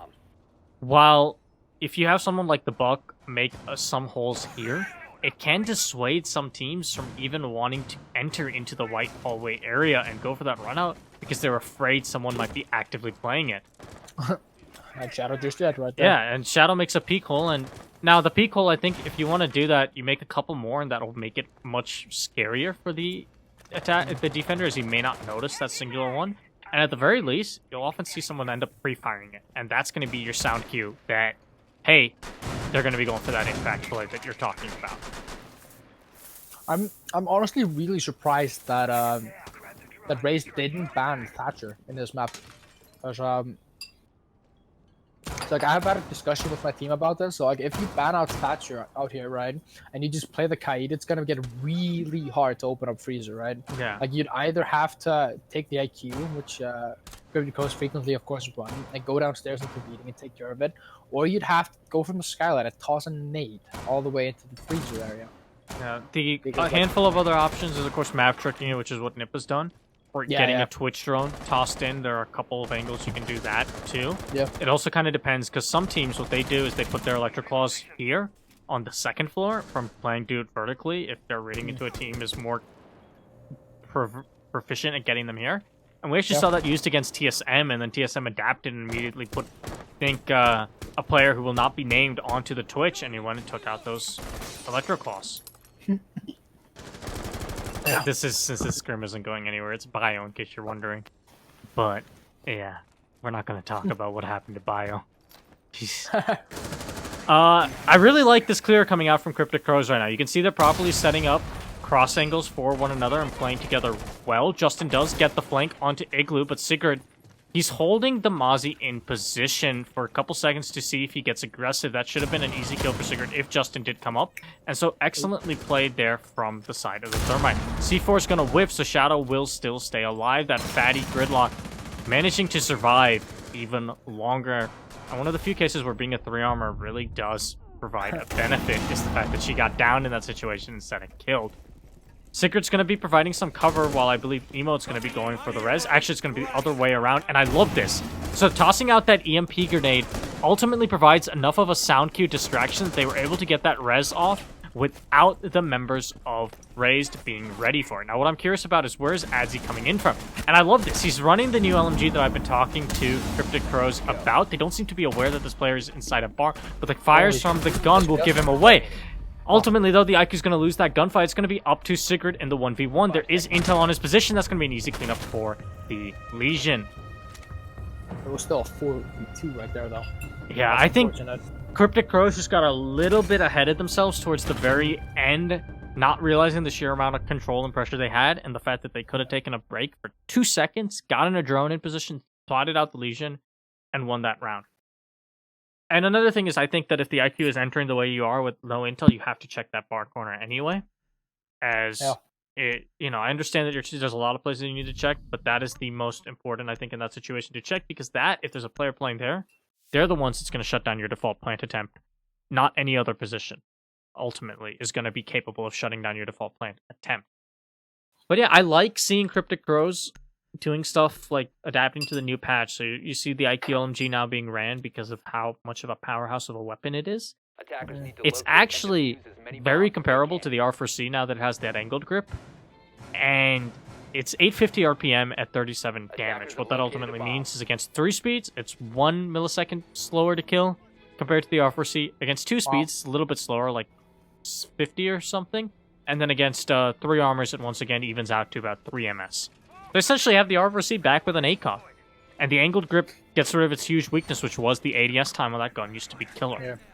So, not getting stuck in habits is, I think, a huge part that pro teams need to be able to do to keep up in Siege, is adapting to every meta change, changing things up, and realizing that sometimes the traditional way of playing will change, and you need to adjust accordingly. I mean, obviously, the big example was Mute getting this SMG-11 meant shotgun Mute became a thing. The players were ready for that because Smoke already set up that playstyle. Had Smoke not set up that playstyle, I think the teams that first figured out that you can play a Mute like this would have had a competitive advantage. And that's what I mean about learning and adapting with patches. Yep. Go ahead. Yeah, sorry, yeah. What I was going to mention is that this is something that I've talked about with Helm. I don't know why Sizepike's so aggressive in that small bakery right there. Probably going to move out now. He could get naded out if Igloo reads into this right, but he's going to just peek onto it. I love that from Sai, though. Like, it's so aggressive, right? Because, like, as soon as you usually get droned, like, you move. That's the default response, right? Mm-hmm. But, like, he stays exactly the same place. Like, he shouldn't get away with that, right? Like, I think the big thing that the Sledge needed to do was just go prone and then prep a nade. Yeah. You go prone, prep a nade, you win that gunfight, or you frag him out, or you force him out of that position, and you don't have to worry about that. Kelm doing something that I don't see like any players properly pull off, whether it be in ranked or in pro league, and that's actually hitting the trigger for the gridlock first go as opposed to just shooting every single trap as it comes out. So good play there from Kelm, spotting out the little bit that summons the gridlocks, and it's easier said than done, in all honesty. That thing hides, and it's hard to see sometimes. What I was gonna mention with Kelm, what I was talking about him earlier before this game, that he actually kind of overdid it in the play. The fact that he, like, you see that wall right there on the into red hallway, basically. He opened up the top bit there. So with the so you want to have that congestion on the long angle to red stairs, correct? That's no, exactly not. So what you do is that, like, Beaton should not be playing there. Like, there should no one be in prep room. What you should do is that you have the Kelm sitting in closet, right? And when they go for the default plant spot, you have them move there with a nitro shell. He can toss it right open. Gotcha. Well, the thing I was bringing up is actually, if you have that opened up that way, if you have a player playing all the way back near in bakery, they can actually get a long angle towards red and contest a player pushing red stairs. And so, yeah, again, if you make that a little bit smaller, Kelm can play safer in that little nook. And if he starts to get pushed from red stairs, a Maestro just set up back here could easily save him. We saw TSM do that, and Bolo picked up a number of kills. And speaking of a number of kills, that round just ended in a second. So fast, we don't get a replay. Yeah, that kind of round as well goes back into what Razed has been really improving in the past couple of weeks, is that just continuously getting these refrags, playing really close together. So when you get fragged, it can be immediately refragged back. And you've seen it across, like, the last 2 maps as well. As soon as someone dies, there's almost a really immediate refrag after it as well. Yeah, and that's the biggest thing that I've been trying to work on with the Cryptic pros in the short time I've had with them, is getting them to play and roam together better and be in refrag positions. And this was what I was talking about, the islands that we saw Shadow and Igloo ending up on border and cafe. And sometimes Shadow and Igloo will pick up a 3K for no reason, just on an island, because they've won some gunfights they shouldn't. Yeah. There was a point we were playing Clubhouse where Shadow got cornered into Logistics office and picked up a 3K. You never understand how stuff like that happens, but it goes back to the point I brought up earlier on Coastline, and it's developing bad habits, because it works once and you start doing it frequently. And against good teams that punish you properly, you don't get away with it. And we've seen that in a number of these rounds for both of these teams, that when players have been solo roaming, they've actually been picked off quite effectively. I think both these teams, outside of their border attacks, were doing a good job of pinching off solo roamers. So I guess on their coastline attacks and on some of their cafe attacks here that we've seen in the first 2 rounds. But yeah, and it's a huge part of this game is playing your fundamentals, pushing together properly on attack, and roaming together to set up crossfires on defense. And some of that goes into your prep phase and starting out and setting up. So this fireplace defense coming out from Razed, not a huge fan of. And the reason is, a huge part of it is the fact that there aren't any preset holes inside a fireplace. They're going to finally be setting them up with Kelm, but that's 20 seconds into the round, and that's still only a white stair site. A big part of holding Reading Room Fireplace, the reason the site is so good, is you can turn Fireplace into a kill box, and no one can safely plant or get control in there. Because it's not a kill box, had this been read out, during those 20 seconds that Razed is taking 10 years to set up the site, they could have easily just soloed right in from the window, ran into this northwest corner. That might have been a plant immediately. I mean, you can see it as well. It's 50 seconds into the round. You have a 4-man attack, like 4 men staying up top, and it's just Kelm on the second floor. Like, I've mentioned this before with Razed, is that, like, the enemy team can literally just go, like, there's nothing they can do, you know? Also, if they're making Kelm do all of this work, and you can see he has 5 shots left in his shotgun, and he still hasn't set up everything he needs to. There's no rotate inside of Reading right now, meaning that, right here in Reading into the laundry area. So you can't use this as a pivot point as a defense, which is a huge part of holding the site. This reinforcement, while will save you from the window because you don't have these holes extended well enough, also means that that player can't properly contest into anything that goes into Fireplace. They have to go into a much more dangerous position on white stairs, which can be cut off. And, I don't know what the cocktail setup looks like. Shadow picked up 2 kills while I was talking, but Igloo will get refragged by Justin with the C4. And Shadow just taking a fight with Cycloud. Both Justin's players taking a really aggressive stance there as well. Are kind of in a 1v1 situation, but Justin being able to swing out will take down Shadow. Emote not getting the refrag despite, by all rights, he should have won that gunfight, and that's going to be huge for Cryptic or for Team Razed to try and pull this back. But Sigrid and Justin should be able to push together, but Emote doesn't push together with Sigrid, and he loses his thermite as a result. Adzi gets Kelm on site, and now it's just Cycloud on an island by himself. If this is read properly, and it's not, as Adzi will get gunned down by Freezer, it's not a 1v1 from Emote. Adzi didn't need to push there at all. He could have gone back towards site, and Emote should pretty safely be able to grab Diffuser.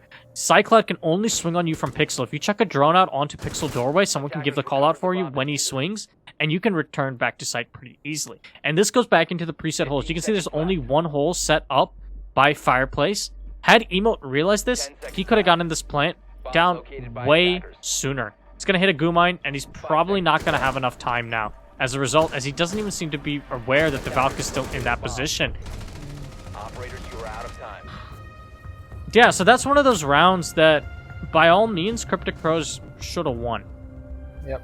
And, yeah, the MVP, unfortunately, beaten when you watch back this review, it wasn't the goo mine, it was lack of intel. Yeah, it was lack of intel and Justin just being an absolute monster in that cigar shop right there. Yeah, I mean, had Emote and Sigrid just pushed at the exact same time, Justin dies. But even though they didn't, the moment Emote got that pick, and you knew that the Valk was inside of Freezer, Adzi didn't need to come up and try and create a pinch with him. Emote can very, very safely recover Diffuser. And if they don't know that the Valk is inside of Freezer, that's very poor intel, because you should know the Valk's position there, because she's been in gunfights with the Gridlock. Protect your bombs from being defused But, by attackers. yeah, if you set up a drone here on Pixel, just Emote can throw a drone, or if you don't have any drones, then you have to play this blind, but still, you know that these walls are all reinforced. The Valk, in order to try and contest Diffuser, has to manage to rotate all the way around here and get to this door and actually push up out of it, because Diffuser was here, so there's no sightline from the door, before Emote can run from here over to here. That's not something that the Valkyrie can do. Adzi reads into that. He can hold the cross now down by White Stairs area. Emote grabs Diffuser, runs down red, can either rotate over and try and push in from Reading Room, or rotate through Mining, get into Fireplace, and plant pretty safely, as there wasn't any holes or anything for Cycloud to take advantage of. The Valkyrie cannot create any really on the fly, especially not for like opening up the hatch or something. Yes, she can make some deagle holes, but that's not nearly the same as opening up something with a shotgun late round. And again, part of this also goes to the setup. You can see the cocktail here had a singular Mozzie hole opened up that was designed to, I think, either look towards the door or default plan. It was a little bit hard to see. But that means that the cocktail player doesn't have a lot they can work with. And then there's the fact that there wasn't actually a rotate here. So you saw the Valkyrie dropped in here towards the end to try and, you know, deny plants or something. But I think the C4 was even used from the Valkyrie, and even if it wasn't, they have to rely on that C4 toss being on target and not properly baited out, because they cannot rotate in and take advantage of where they dropped from.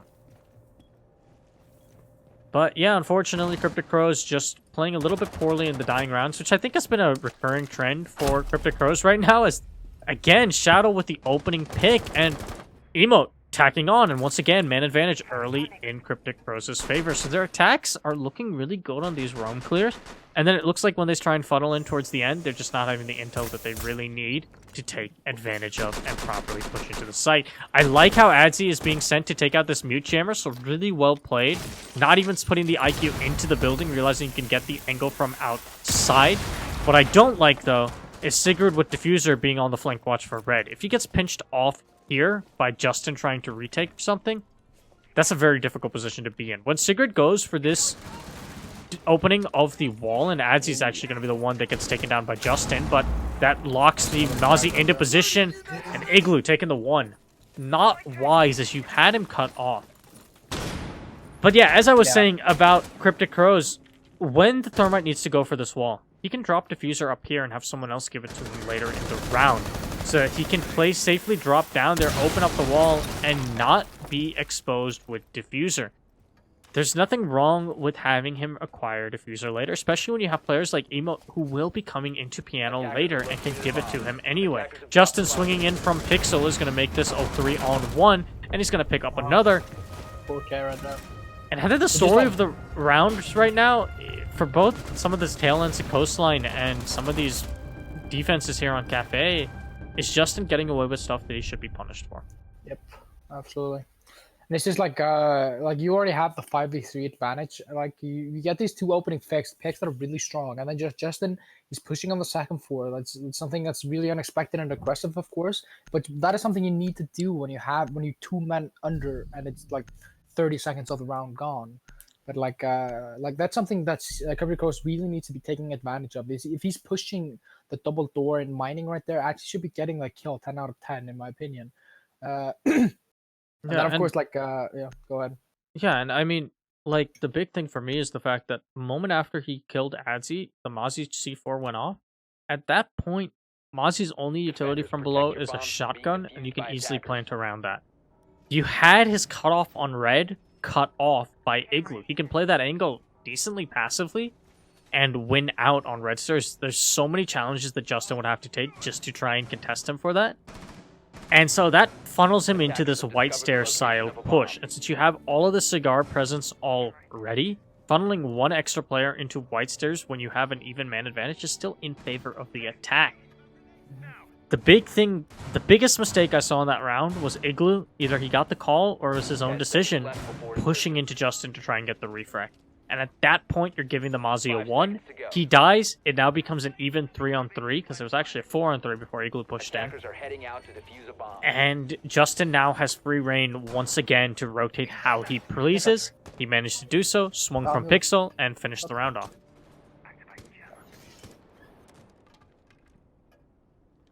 I really want to see Cryptic Crows tighten up some of their late game adjustments and making sure they realize when they can play passive and when they should get aggressive.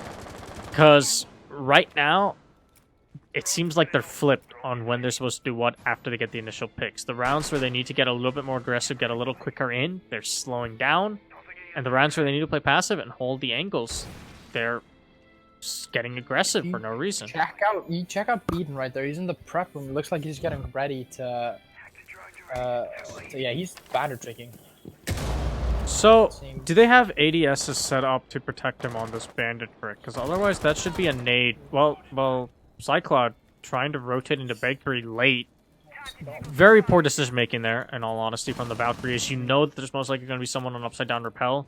If you don't have a player behind the counter, that's a lost cause. And also, I don't know what you're expecting to gain from the counter because nades are on the table and you have no ADSs set up for the counter.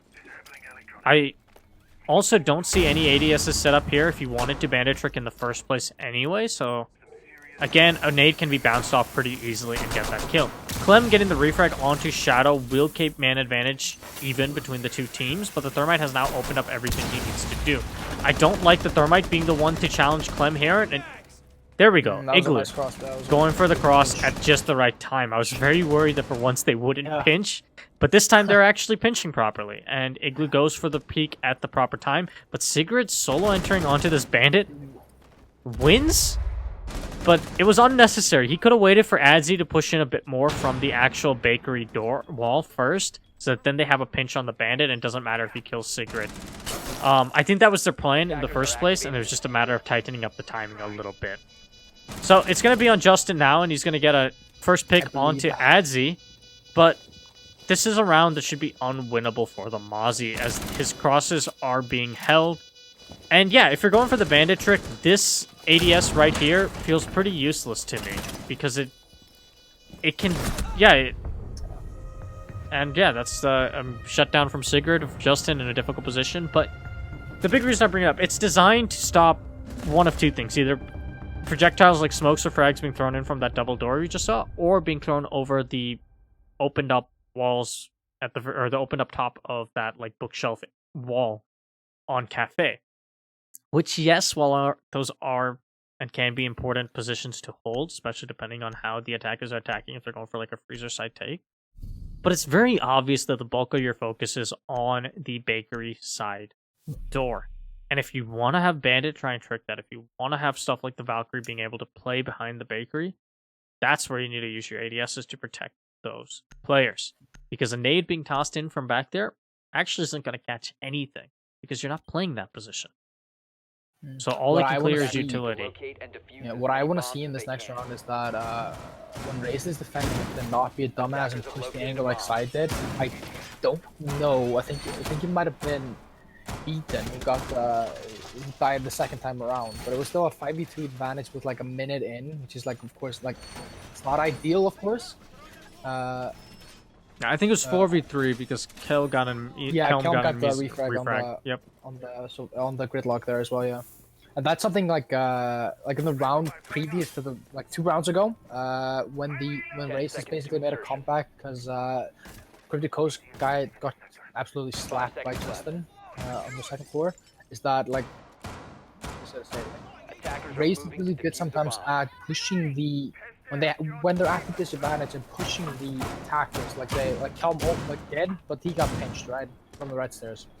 Yeah, I want to see Razed holding this, but not being as aggressive. Because like you have the angles already. Like Kelm is in a position playing in closet to. He's playing Legion. Never mind, he's not in a position to do that. I think. Okay, so it seems as though Razed is gonna play even more aggressive, playing with a Legion instead of the Meat. Yeah, and you can see that window was prepped for a run out. I think because they're worried about upside down repeller again, and they want to try and run it out. But that's a very dangerous run out. Yeah. And especially with how much you stack up on Bakery, I don't think that run out's worth it. Oh, Because no, you no. know that's going to get refragged instantly. And So yeah.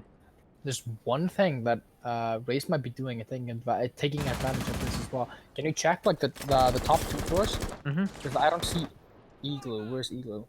Yeah, he's right there. Like, Cryptic Crows isn't taking any map control. Like, they're just purely going off of Bakery. So what I'd like to see is that I'd like to see Justin go for the white flank. Shadow taking the 1v2, and this, well, Helm. I don't know why he wide swung that, but that's gonna give Shadow a kill that she shouldn't have gotten, and put man advantage in favor of Razed. Shadow took a gunfight that she shouldn't have, and as he's about to take one too, but wins it out. He might have had drone intel actually, so that looked like a really good free fire. So then, in that case, that was the right play because you saw that was pre-fired and properly taken down. But the really thing I don't like is the fact that Shadow took a 1v2 there without any refrag potential. And then Kelm said, hey, I'll take a 1v1 because I'll abandon the Valk that's helping me by trying to wide swing on that, and got gunned. And going into the M249, especially when you're so low health like that, that's what's going to happen. That's a recipe for death. And you can see that's going to forfeit site control over to Cryptic Crows. And to your point about Igloo not applying vertical pressure, I think it's in large part because Cryptic Crows doesn't have to. And I think that's the right play. They're getting these early picks. And, ooh, that is unfortunate that didn't get spotted out and taken out by a Thatcher. That's going to leave Beaten in the 1v2. And where is Emote? As you can see, Adzi is inside. Okay, Emote trying to bait out the Maestro cam, but Maestro smart enough to not actually get onto it, as he's in a very difficult position, and this should be a plant coming out from Emote. There's not really an opportunity for the Maestro. Adzi, peeking that for some reason, is going to be his own death. He could have held that angle passively as the Maestro would have had to push up into there. And you can see there's that drone intel that I was talking about, but Beaten just beating Emote in the gunfight. With a reload as well. What the hell? Yeah, you can see the pre-fire coming out from the Thatcher, but yeah, I think the big part of that is Adzi didn't need to peek the angle, 1. 2, the Maestro cam should always be drawn out before the site execute goes. At least Maestro cams are in default position, like in default plant denial positions, because you're going to be droning around default plant. And if your drone is in default plant, it should have visual on any Maestro camera that can see default plant. And once you drone out, a Maestro camera in a position like that can be Thatchered pretty easily. And had it been Thatchered, Sigurd doesn't die, it's a 3-on-1 still. The other thing is, when Sigurd starts getting zapped, Adzi needs to charge the Maestro. You know he's in the back room. He can charge the Maestro. Maestro's going to be on his cams. He cannot get off in time to save himself. Just a sloppy round, and it goes back to the thing I'm seeing from Cryptic Crows, and also a bit to your point about Igloo not opening anything up. Igloo's not opening anything up because he doesn't have to there, and I think that's the right play, in all honesty. If you're getting so much early map control and you have all of this bakery stuff, you can bombard site and play numbers and try and get refrags. The issue is, while they're together, they're not playing their numbers, and you're seeing that happen in a number of these rounds. They're not in positions to refrag, so when they start to go into site, they're suddenly taking 1v1s that they weren't at the beginning, and it's why they're getting these early picks and immediate refrags from Cryptic Crows, is that they're clearing really well, they're playing together, their fundamentals are solid. And then the moment they have to hit the site, they forget how to push together. And all of a sudden, all those fundamentals are gone, and Razed is winning those 1v1 gunfights that they're being gifted by Cryptic Crows. Yeah. Absolutely, especially since like Cryptic Crows are really getting these mad fetches early in the round as well. Mm-hmm. Finally, like Razed is going to get one instead, as Adzi in piano gets immediately gunned down by the gridlock on her way up. That's something that Justin does every single time when we're attacking piano there. Like he always pops up in that window and checks for targets real quick. I really like this. So they have this new deployable shield set up for Shadow to play pixel safer, and then they have an ADS on this soft wall or in this wall right here. That yeah, they have to burn an EMP just to get rid of, and if that EMP rolled a little bit further. Was there a second? I didn't see the second ADS. Yeah, it was in the corner, like right behind there, on the right. Gotcha. I didn't see the second ADS. If that EMP rolled a little bit further, it would have been caught by the ADS. But the reason I like that is that it did force the EMP to have to be used on that before you can even take out this shield. Now, despite the shield, Beaton somehow wins the gunfight anyway. But I like places himself so like the shield doesn't have that much effect. And he just holds the angle and wait for him to peek up there. Yeah, I mean you need to play the shield a little bit better in order to properly play that angle. But I like the placement of the ADS because it would have caught any utility without it being in a position where it could get shot if they tried to remove the shield.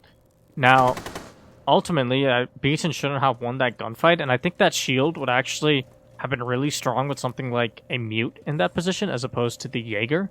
As the mute, with that shield, if someone tries to push up close on him, wins that gunfight 9 out of 10 times with the shotgun. And then, of course, can do the long-range peek with the SMG-11, should he have to if he wants to contest pixels standardly. But now Beaton just can cut off the white rotate, and Sigrid is pretty much trapped here. He's got Emo to help him out, and okay, Nigel hears me talk and just wins the gunfight against Beaton. Beaton, I think, just playing that angle a bit too passively. Like that's a danger that some teams get into, is when they're playing an angle like that, they stop actively paying attention and realizing they're having a reflex duel. And situations like that happen, where someone swings on you and you're just not ready for it because you've been lulled into a sense of security. I think Justin's on the skyline. I think. Check it. No, where yep, is he's Bubby is rotating over to the skylight. There is no way that Ray should lose this right here. Although Kelm's in a position where if he gets picked off, the two-man stack could get this defused. So this is something I don't know if it's possible, but now that I think about it. So yeah, there's the defuse coming down. There's going to be a push from both sides, hopefully coming out soon from Kelm. Did you see that?